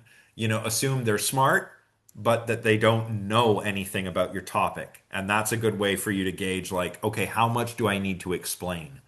This also shows me that you're learning what I'm teaching you and that you understand the sources that you're using. And showing that is like important because that could be the difference between a B and an A, right? And I'll get to that later when we talk about the rubric. Um, some do's and don'ts. Use scholarly sources. Um, journalistic sources are also good. And I'll talk about other kinds of sources like testimonial sources in a moment. Again, like I said, write for an intelligent layperson, right? Somebody who's smart, but maybe who's not a student in the course. I got to change this because the lay person, like the lay audience, that actually refers to like like if I were a priest and you all were my congregation, right? I would be ordained. I know Latin and all that. So I'm clergy and you're lay people, right? I really should change this because I'm not a priest. I'm a professor. But so write for an intelligent non-expert is what I should say. And do this by assuming the reader doesn't know anything and giving them what they need to understand your argument. But don't dumb things down. Just go for that simplicity and clarity. Don't dumb it down by like using slang. Like I actually get essays that seem to be written nowadays with a certain amount of Gen Z slang, and I don't understand how that happens. But you can imagine, like, don't use like slang terms, don't use like conversational vernacular. Like, don't start your essay with like, "What up, fam? It's your boy, Josh. Today, I'm gonna tell you about the paranormal. So strap in." Like, I don't know what slang people are using, but just don't use it, okay? Um, you should also use inclusive language. I really think it's important to do this because well, we're a big eclectic bunch in this class. We got lots of folks from lots of different walks of life, right? So use he, she, and one interchangeably rather than exclusively he. Use humanity rather than mankind. There was a time when man, the word man, did mean person, not exclusively like adult male. But that was several centuries ago. English no longer has grammatical gender in that way, and now it's probably better to say humanity rather than mankind because it's more accurate. Back in like Old English, Middle English, you had man meant person, and then you had where or were, which meant man, and woman, which meant woman. Were actually is the root of is part of where we get werewolf from. Werewolf means man wolf, right? But English has lost that, right? Websites, well, I'll get to this. I'll get to this. Um, be careful to use technical terms properly, right? In philosophy, certain words that you use in everyday parlance, they don't mean the same thing in philosophy as they do when you use them. Like if I say I got an idea, like I got an idea for my essay, like, oh, okay, I've got a topic and a plan for my essay. Cool. In philosophy, idea is a technical term. It means like, a mental image or a mental representation, right? Concept is another one. Concept is a technical term. Again, a type of mental representation. But a lot of people employ this term improperly, right? They say maybe something like, I'm going to write about the concept of ESP, when what they actually mean is they're going to write about ESP, the phenomenon, not the concept of ESP. Your concept of ESP is your mental representations of everything to do with ESP. ESP is the phenomenon, if it were to exist. So you're not writing about the concept of ESP or ghosts or whatever. No, you're writing about the actual phenomena themselves. So, be careful to use technical terms correctly. Any other do's anyone who likes writing essays can think of? Maybe some of you love writing essays and you've gotten good marks and good feedback on essays in previous courses, or maybe you've got good advice from other professors and teaching assistants. Does anyone else have any do's they would like to share? Oh, one is peer review. Have people at the writing center or your colleagues in this class read over your work, and you read theirs, and give each other tips, tricks, pointers, whatever you can do to help each other out. That's another do. Any other do's that you can think of? Ah, yeah, Jamal, good. Yeah, know when and how to make paragraph breaks. Do it intentionally and not randomly. Yes, absolutely. You want to know when it's time to begin a new paragraph. So if you got one paragraph and you find yourself flowing from one idea to another or one topic to another, you might want to break that into two paragraphs. Not necessarily. Maybe you're talking about multiple different ideas from the same thinker. Well, keep it in the same paragraph if it's the same thinker, maybe, right? You kind of have to get a sense of how to do this, but you can get some good advice on how to do this, how to know when to make a new paragraph by reading those style guides I told you about. Kayla says no contractions. I don't mind if you use contractions. Now, not everybody is going to say this, right? Not everybody. Again, English department profs might disagree, but in philosophy, yeah, contractions are cool. I don't mind. Lena did you have your hand up there for a moment? Yeah, I'm trying to type it out, but my favorite way of splitting essays is writing summary, analysis, and implication. Um and then when editing is to read out loud and like a toddler pace, like when Yes. between sentences, like taking a big deep breath, because then it'll show like if your sentences are either too long or too short. Yep, that's a really good bit of advice. I have that, I think, later on in this set of PowerPoint slides, but you're absolutely right. A really good way to edit your paper is to print it out. Make sure you print it out and read it out loud slowly. And you will catch things that you will not catch when you're just staring at it on a screen. Definitely. Leo says, yeah, Leo says the same thing in the chat here. So yeah, absolutely. And yeah, so writing and editing is a very different process. Writing, I find, is very much from my head to the keyboard to the screen. Editing, you got to print that out. You got to read it out loud. Yeah, yeah, even changing fonts, because it can make things more apparent to you. Think about it. You're writing, you're staring at the same set of words. you're kind of blind to certain problems that might be there, even though you've been staring at them for so long. So by changing it, it can make certain things, maybe some typos or sentence structure problems, a little bit more salient, right? For don'ts, generally don't use non-scholarly sources, including encyclopedias. Although there is some wiggle room here, which I will explain shortly. You need to watch out for informal fallacies. You're not in a logic class, right? So you probably don't need to worry about formal fallacies. These are fallacies that occur in formal arguments, which generally you see if you're doing like, predicate calculus, propositional logic, that kind of thing.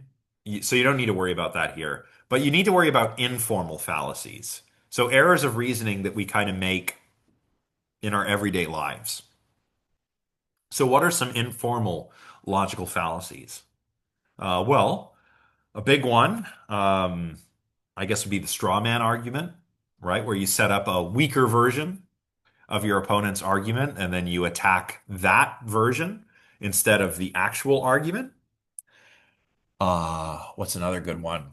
A red herring, distracting from a point. The most common form of the red herring fallacy I see nowadays is whataboutism. I think that's kind of falls under that umbrella. So, you might say, oh, James Randi claimed that it's unethical for psychic mediums to do what they do, right? To take money and claim to communicate with dead relatives. But what about all the evil stuff that magicians do? Right? That's whataboutism, right? You're not addressing what your opponent is claiming. You're like, look over there at this other thing, right? I'm doing that meme. Like, look over there, right? Don't do that, right? What are some other informal fallacies?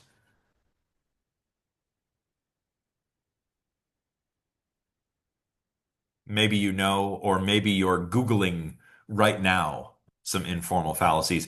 There are lists of informal fallacies, by the way, on the internet that I think it would be helpful for you to read if you're worried. You want to make sure you can watch out for these.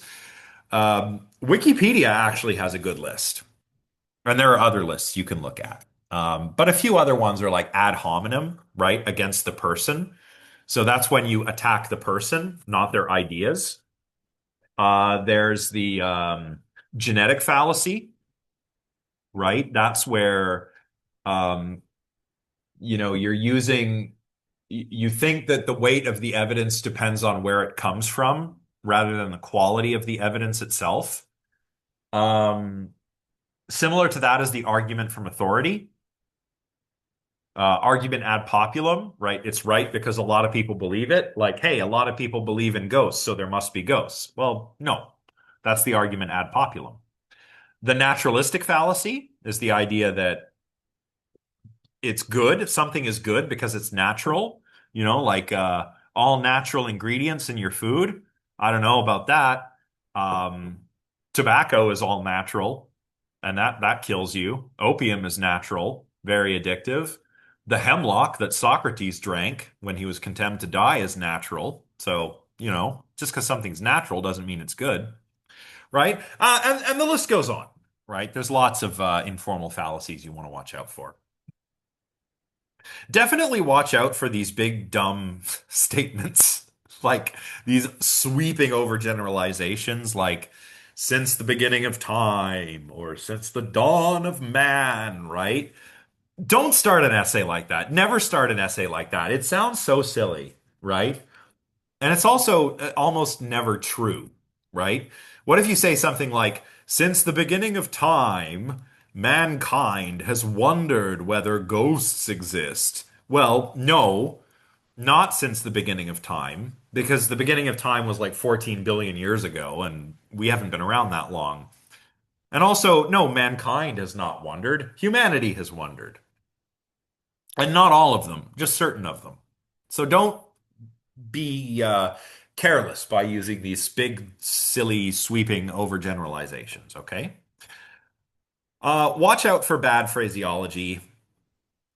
Uh, be mindful of technical terms. Don't be careless with them. Anything else that you can think of that you want? Any other don'ts that you want to watch out for? And again, you can raise your hand or you can speak up in the chat. Oh, yeah, definitely don't plagiarize. And you know what? If you're not sure, ask me, right? Like I said, when in doubt, cite. But if you're like, hey, professor, I got this source and I'm not sure how to cite it. Like I get this with like ancient thinkers, right? Somebody wants to talk about Plato or Aristotle, and they're like, how on earth do you cite Plato or Aristotle in APA? And my answer is that, well, you don't. You use if you're using Plato, you actually use something called Stephanus numbers. So those ancient manuscripts of Plato's we put little numbers on them so we know, okay, this is line one and line two and do. Use those. With Aristotle is Becker numbers, right? So there might be kind of weird little idiosyncratic ways that you have to cite ancient thinkers. And you can ask me about that. If you've got a strange source and you're not sure how to cite it and you want to make sure you're not going to plagiarize it, yeah, ask me.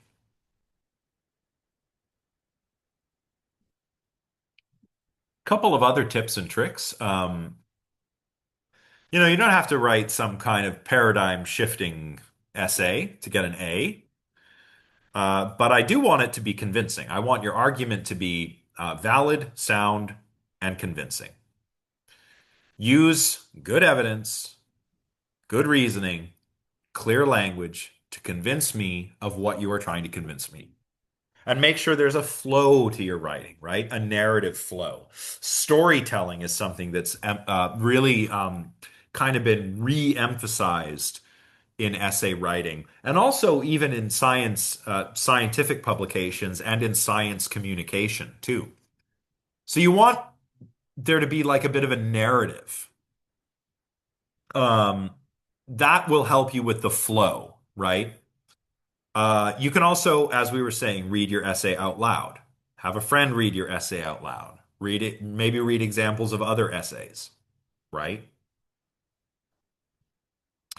When I talk about flow, I don't just mean a narrative flow,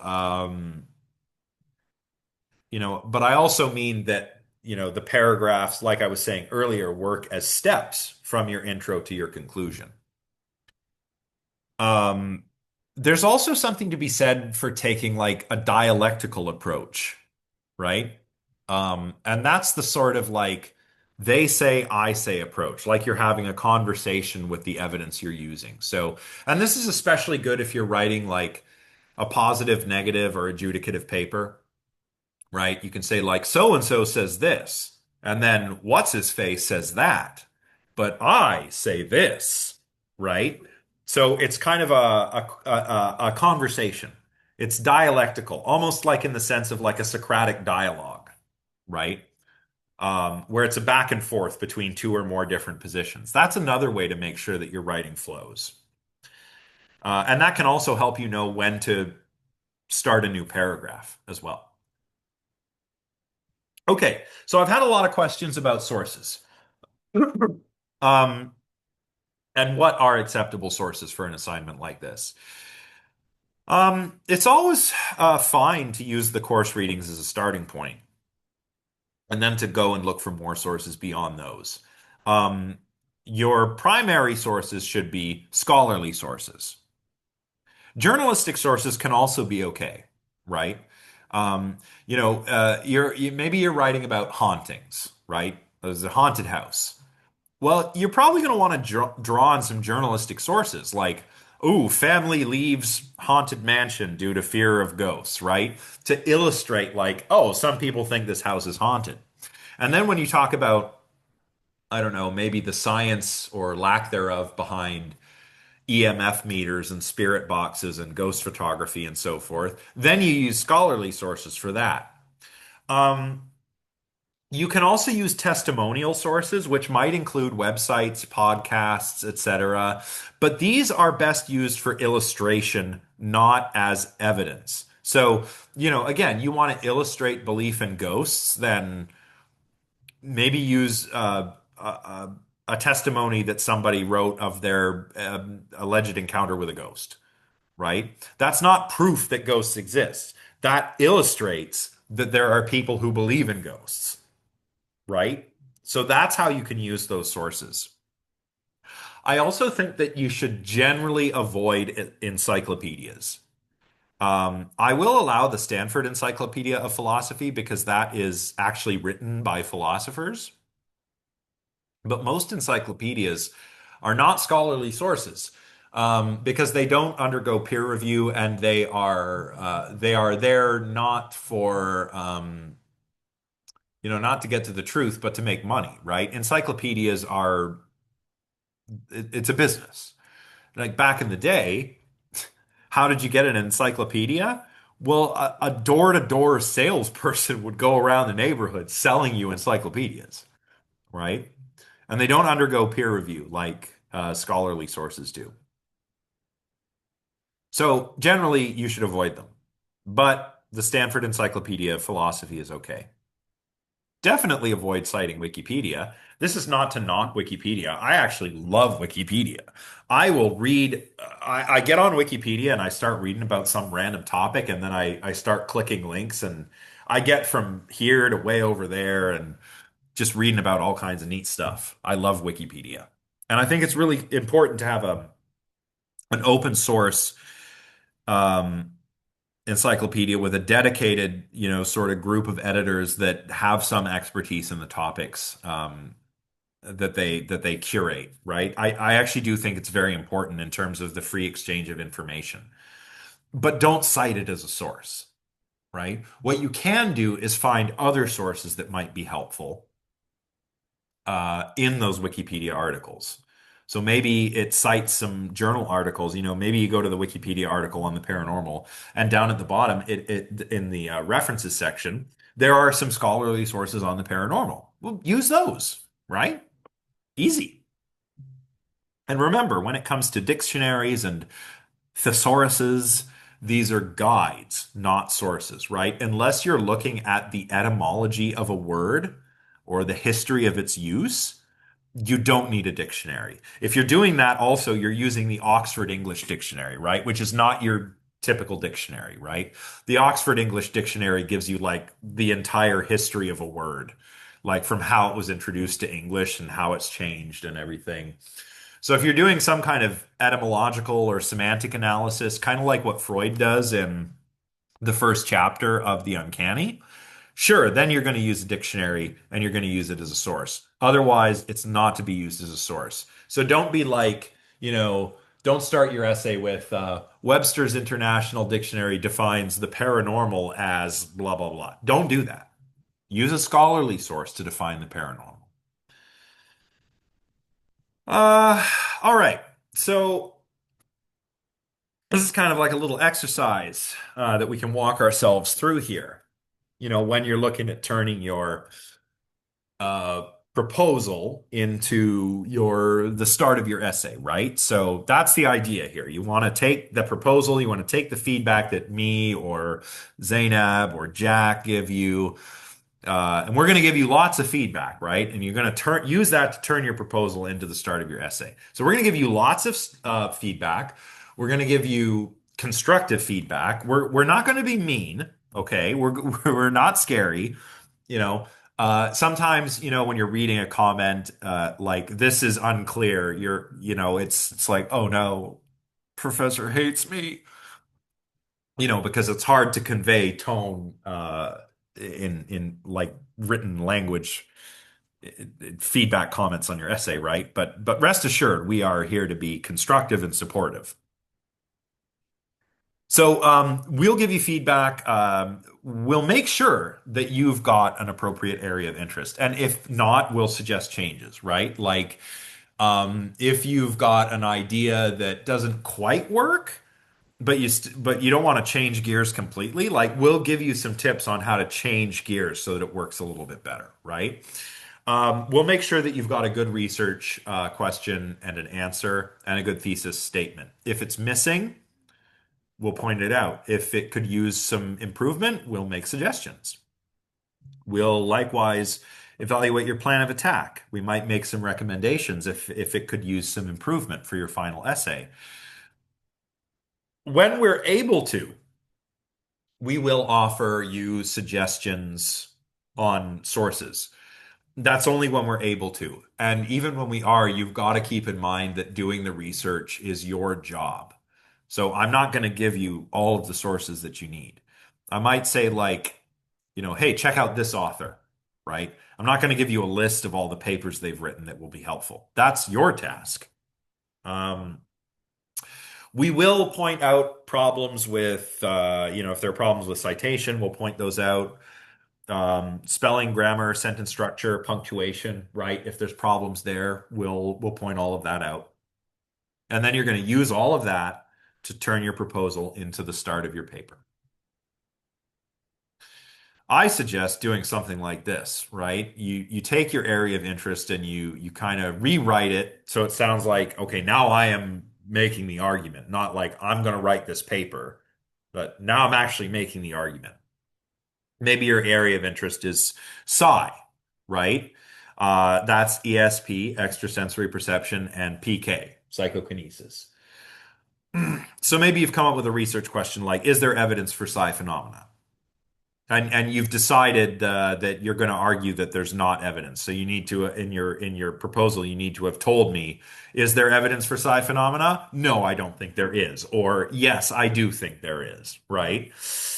So maybe you set it up with your research question. Is there evidence for psi phenomena? Make your answer really thesis-like. In this paper, I will argue that there is insufficient evidence to conclude that psi phenomena really occur. Cool. But you can't just start with a question and an answer. You got to set it up, right? And this is kind of maybe what you want to do, like a little bit. You're going to do a little bit of this in your proposal, but you're definitely going to do it in your essay. You're going to set it up, right? So, according to many researchers, you might start by saying that. According to many researchers, levels of belief in paranormal amongst those living in developed countries is high. I think it's obvious that I've made these sources up. Definitely don't make sources up. But this is just to give you an idea of how you want to use sources. Maybe Gandalf's 2000 article, along with Picard's 1987 article and Skywalker's 1977 article, talk about belief in the paranormal. And you've identified those sources. So you throw them in there to say, like, look, here are some sources that evidence what I am saying here, that belief in the paranormal is high in developed countries. To carry on. Indeed, examples of paranormal phenomena abound. Surveys indicate that many people believe in a range of paranormal phenomena, from alien life to Bigfoot to precognitive dreams to ghosts. And then I've got another source for maybe that particular survey, right? Again, this is a made-up source. I think you can tell. Whoops. But then I say, however, this raises the question: is there sufficient evidence to warrant belief in paranormal phenomena?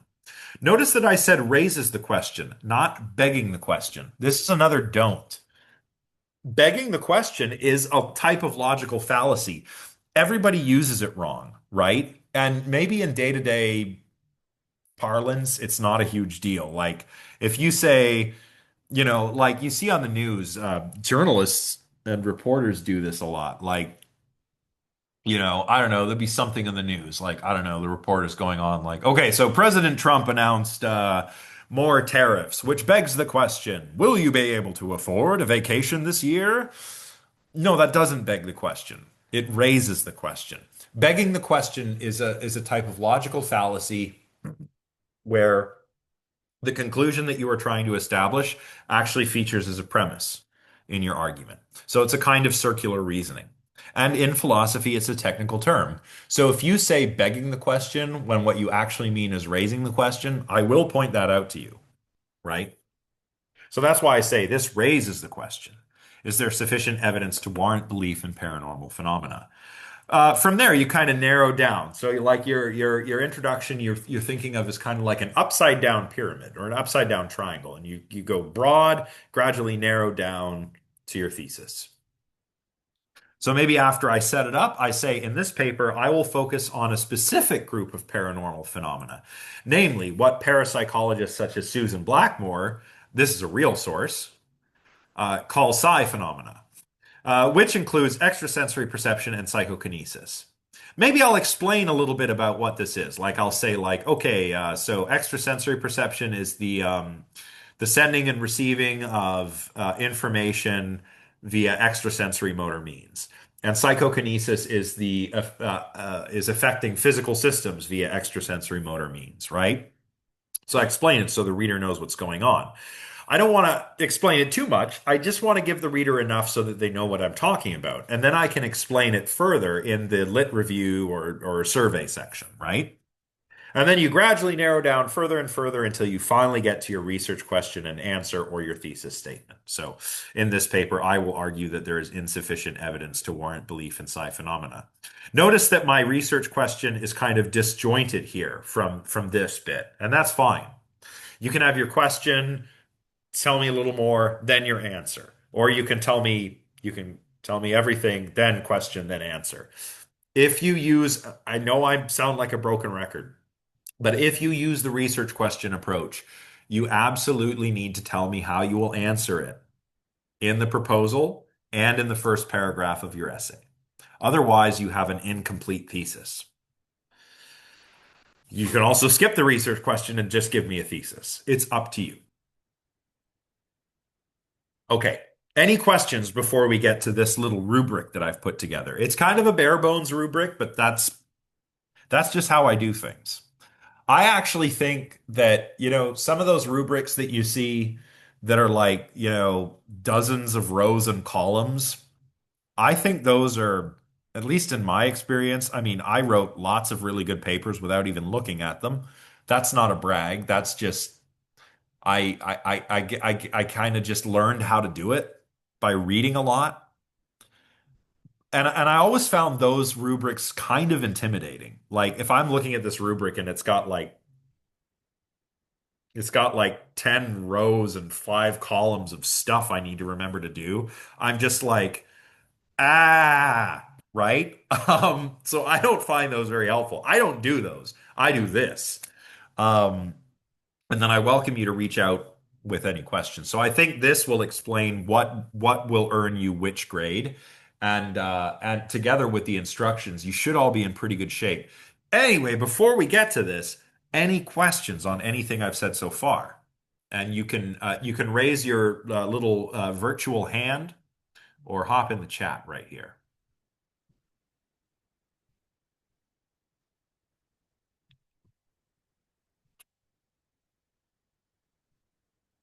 I guess while I'm waiting, I should say that yeah, I was maybe showing my age a little bit. Not that I'm that old.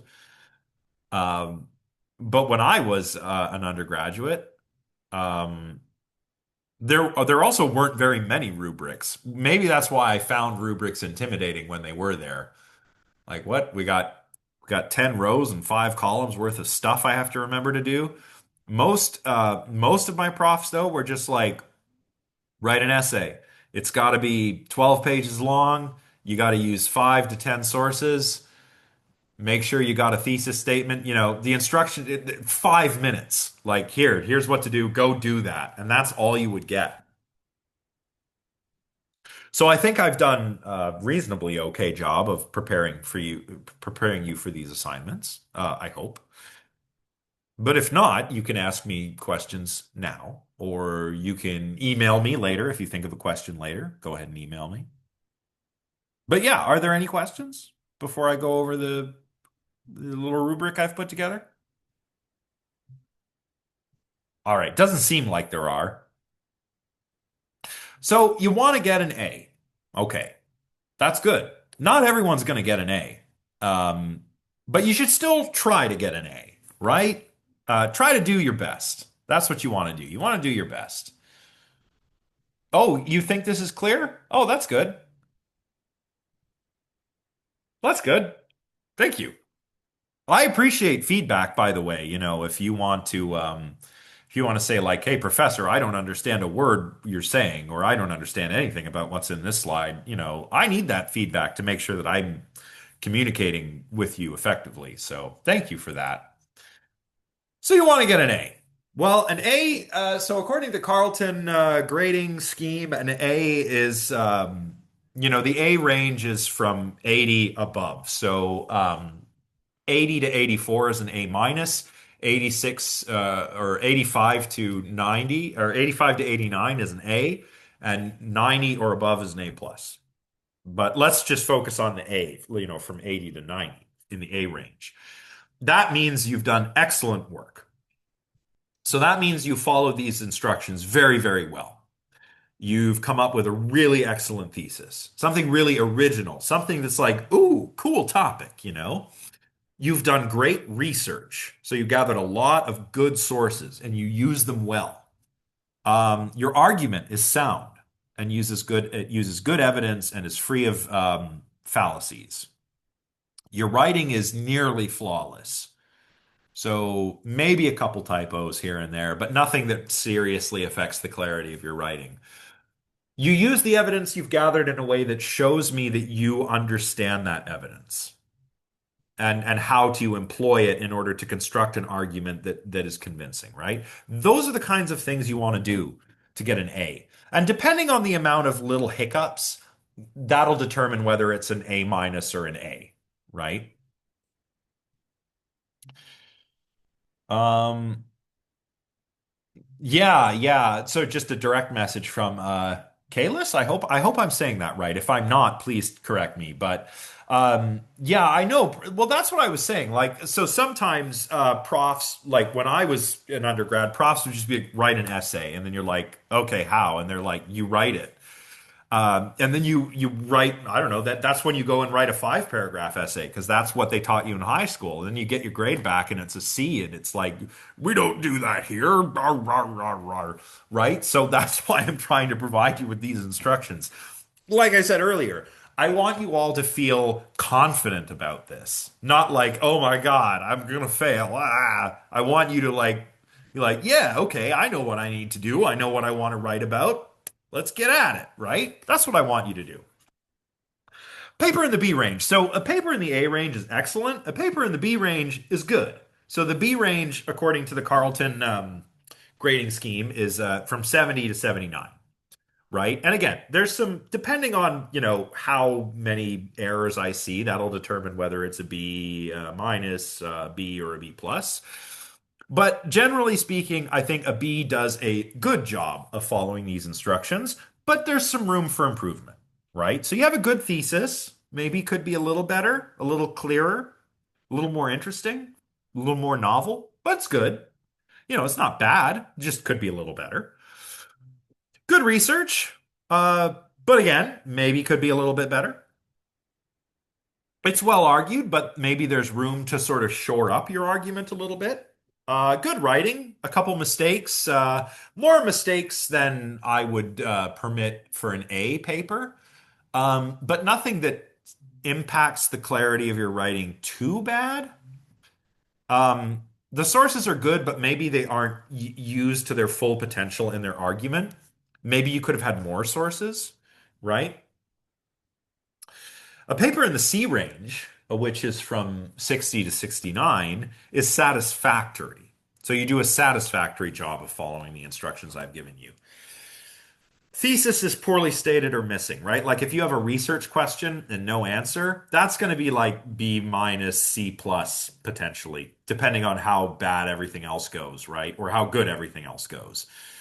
No thesis at all, that's definitely a C. You might imply what your thesis is, like maybe by the time I get to the end, it's clear that you've argued, for A, B, and C, but you don't tell me that. So I'm kind of guessing as I read. That's a C. Um, Poor argument, right? So if there are some errors of reasoning, those informal fallacies I mentioned, problems with the writing that affect the clarity of your argument, the clarity of your paper that make it hard to follow using bad sources. Like I said, you could use testimonial sources, but you absolutely need to be using some scholarly sources as well. If there are none of those, that's going to be in the C range, right? The paper in the D range does a poor job following these instructions. So Terrible thesis or no thesis at all. Very bad argument, or perhaps even no argument at all. I've seen papers like this. Okay. I had a paper written by somebody in my philosophy of technology class that I taught during the pandemic. And maybe it was because it was during the pandemic that the paper turned out the way it did. But, it was a bad argument about, it was something to do with technocracy and the handling of the COVID pandemic. But there was no evidence. The evidence that was used was, I would have appreciated it if they had actually cited the memes they were referring to as evidence. They didn't even do that. They just made wild claims like Justin Trudeau's, according to memes I've seen on Facebook, Justin Trudeau's tyrannical liberals are very tyrannical. I thought like, man, you could at least like let me know what memes you're talking about if you're going to make a claim like that. Um, but not even any scholarly sources. So that paper did not do very well. Regardless of what you think of the previous Liberal administration or how the Canadian government or governments around the world handled the pandemic, that is not the way to make that argument. Okay, and that's kind of my point, right? So bad thesis or no thesis, bad argument or no argument, bad sources or no sources. Writing is so bad that I can't understand what's going on. That's in the D range. Most of the papers in my classes tend to wind up, in the high B range. I would say that's where the peak of the distribution is. Few students get a D, some get a C, a lot more get B minuses and B. But yeah, the peak is probably around B plus, something like that.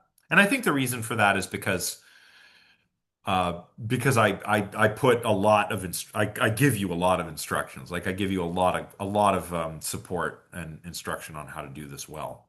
Um, Very few people fail. But if you don't submit an essay at all, well, yeah, then you fail. If there's no obvious effort, doesn't follow instructions, if it's just like the worst essay I've ever read, it's a failure. If it's plagiarism, it's potentially a failure pending an academic misconduct report. Now you want to get an A plus, you got to do everything that you need to do to get an A, but you also need to impress me. You need to deliver something really novel. You need to punch well above your weight, right? This is a second year undergrad course. But if you write me something of the quality that I normally see in a fourth year course or a grad seminar, that's probably going to be an A plus.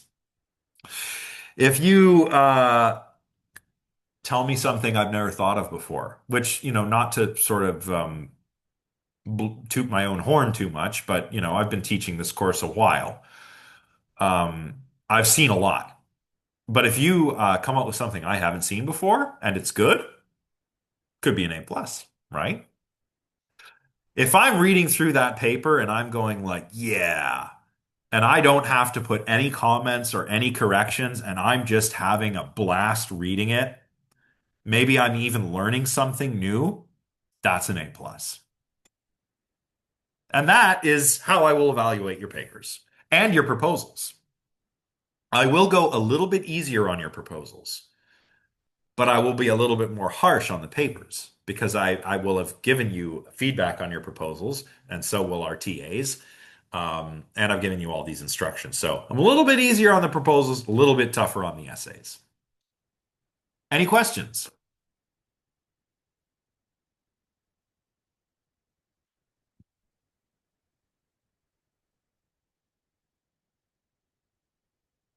Okay, well, if there aren't any questions, then if you have any ideas you're thinking of that you want to run by me, now is the time. Because we still have about half an hour left. And if you don't have an idea yet, that's cool. Like, don't worry about it. It'll come to you. I've thrown a lot at you today. Um, and you're gonna want to like think about things, let some ideas like incubate, and then one day you're gonna be out for a walk, or you're gonna be washing the dishes or mowing the lawn, and you're gonna have that eureka moment where you know what you want to write about. Yeah, the prophecies of Nostradamus could be interesting. again, what you need to do, and this is important, you need to take a sort of skeptical approach, skeptical as in like an investigative approach, and you need to make sure that you're trying to convince the reader of something and that there will be scholarly sources available to you. But as long as that's true, yeah, Nostradamus, why not? Camilla is really interested in the Wendigo from Until Dawn. Uh, is that a video game or a movie? I guess you could. Oh, it is a video game. Okay. I guess, yeah. I mean, I think it's tricky with topics like the Wendigo because in a lot of traditions where that creature appears, or it's not really a creature, it's actually a spirit. Um, some of this is esoteric knowledge, right? Some of this is esoteric. So the people who believe in it don't think it's a good idea to talk about it. That said, I guess it depends on your angle of approach, right? Like what would your angle of approach be on this?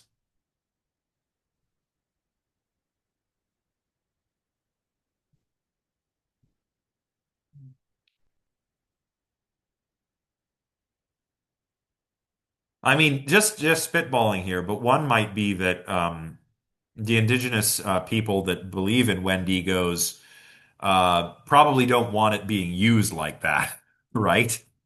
Yeah, you could talk about its cultural significance.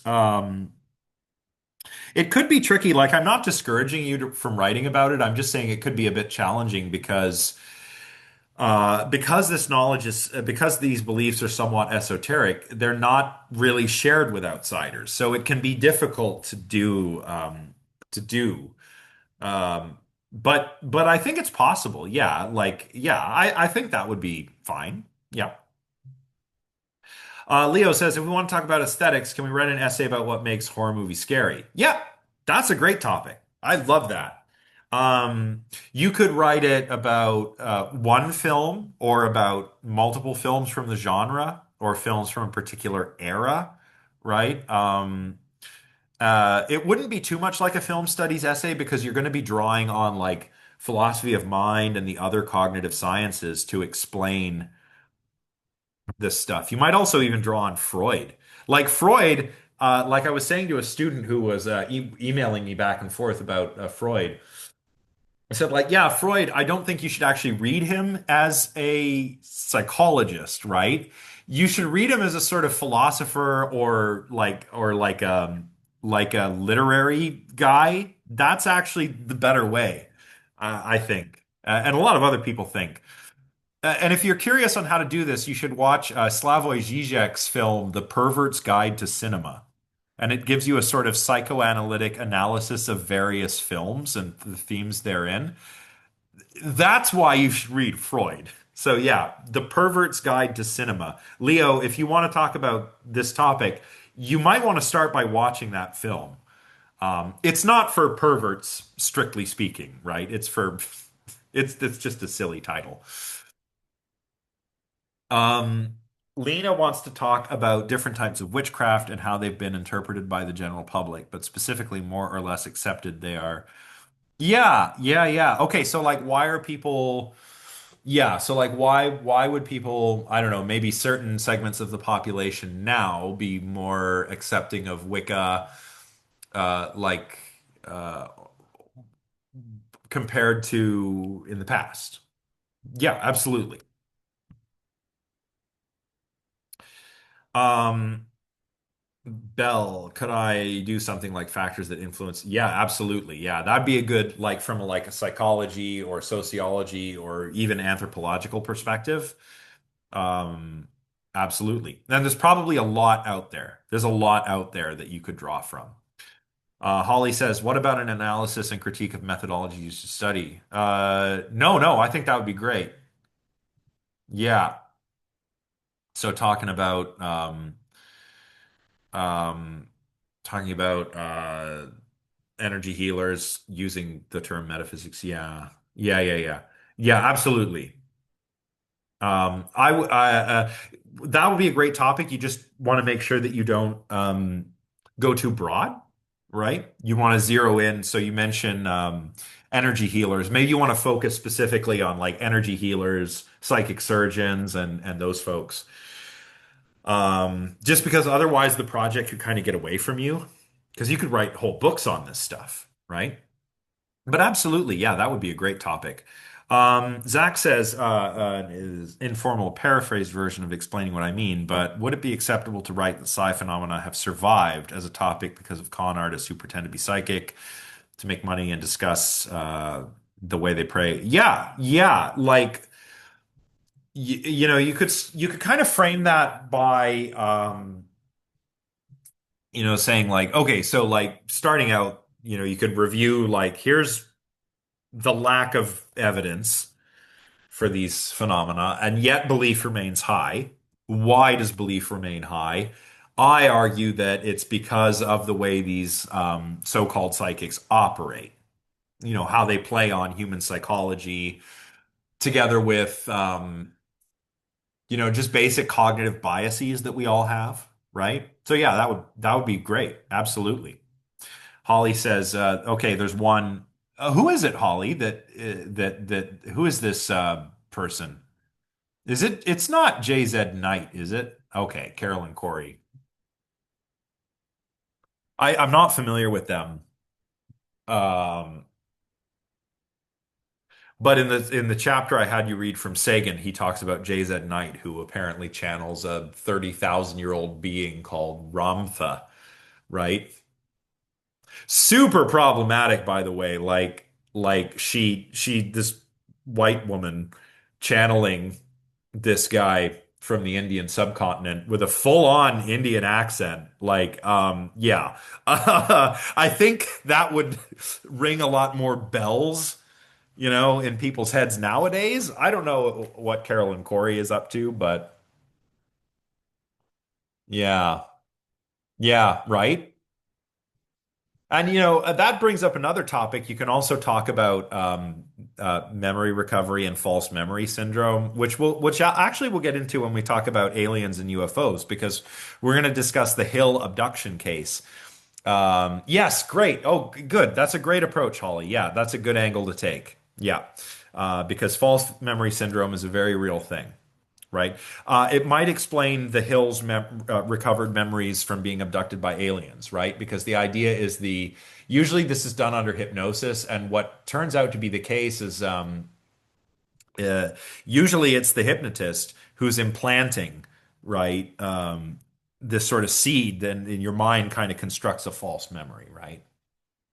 And it could also explain something about the satanic panic in the 80s, right? Because again, you read that book, Michelle remembers, Michelle, the titular, well, not character, but the subject of the book, which was written by her psychotherapist slash husband, used the same technique to recover memories about satanic abuse, right?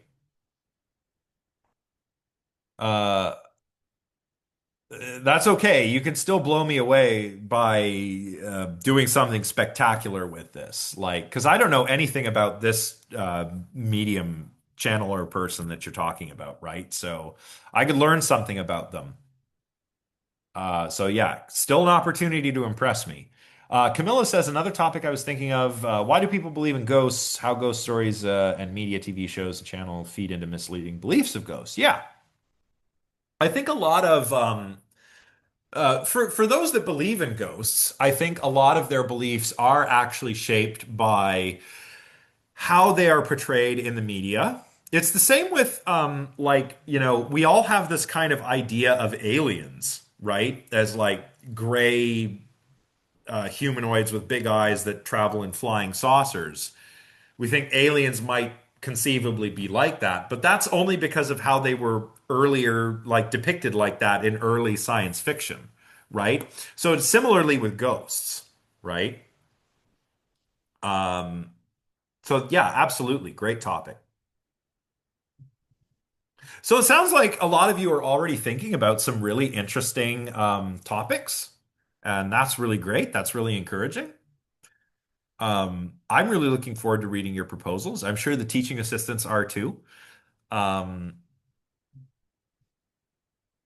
I will see if I can share some example essays with you, some example A plus essays. I've got a couple that I might be able to share. I just need to get permission from the students. But one of them is actually one of our TAs. So I think I can easily get permission. And then I have prior permission from another student. So if you think that would be helpful to see what an A plus paper looks like, I will see about doing that. And if I'm able to share those, I will. I can't make any promises, but I will see about doing that.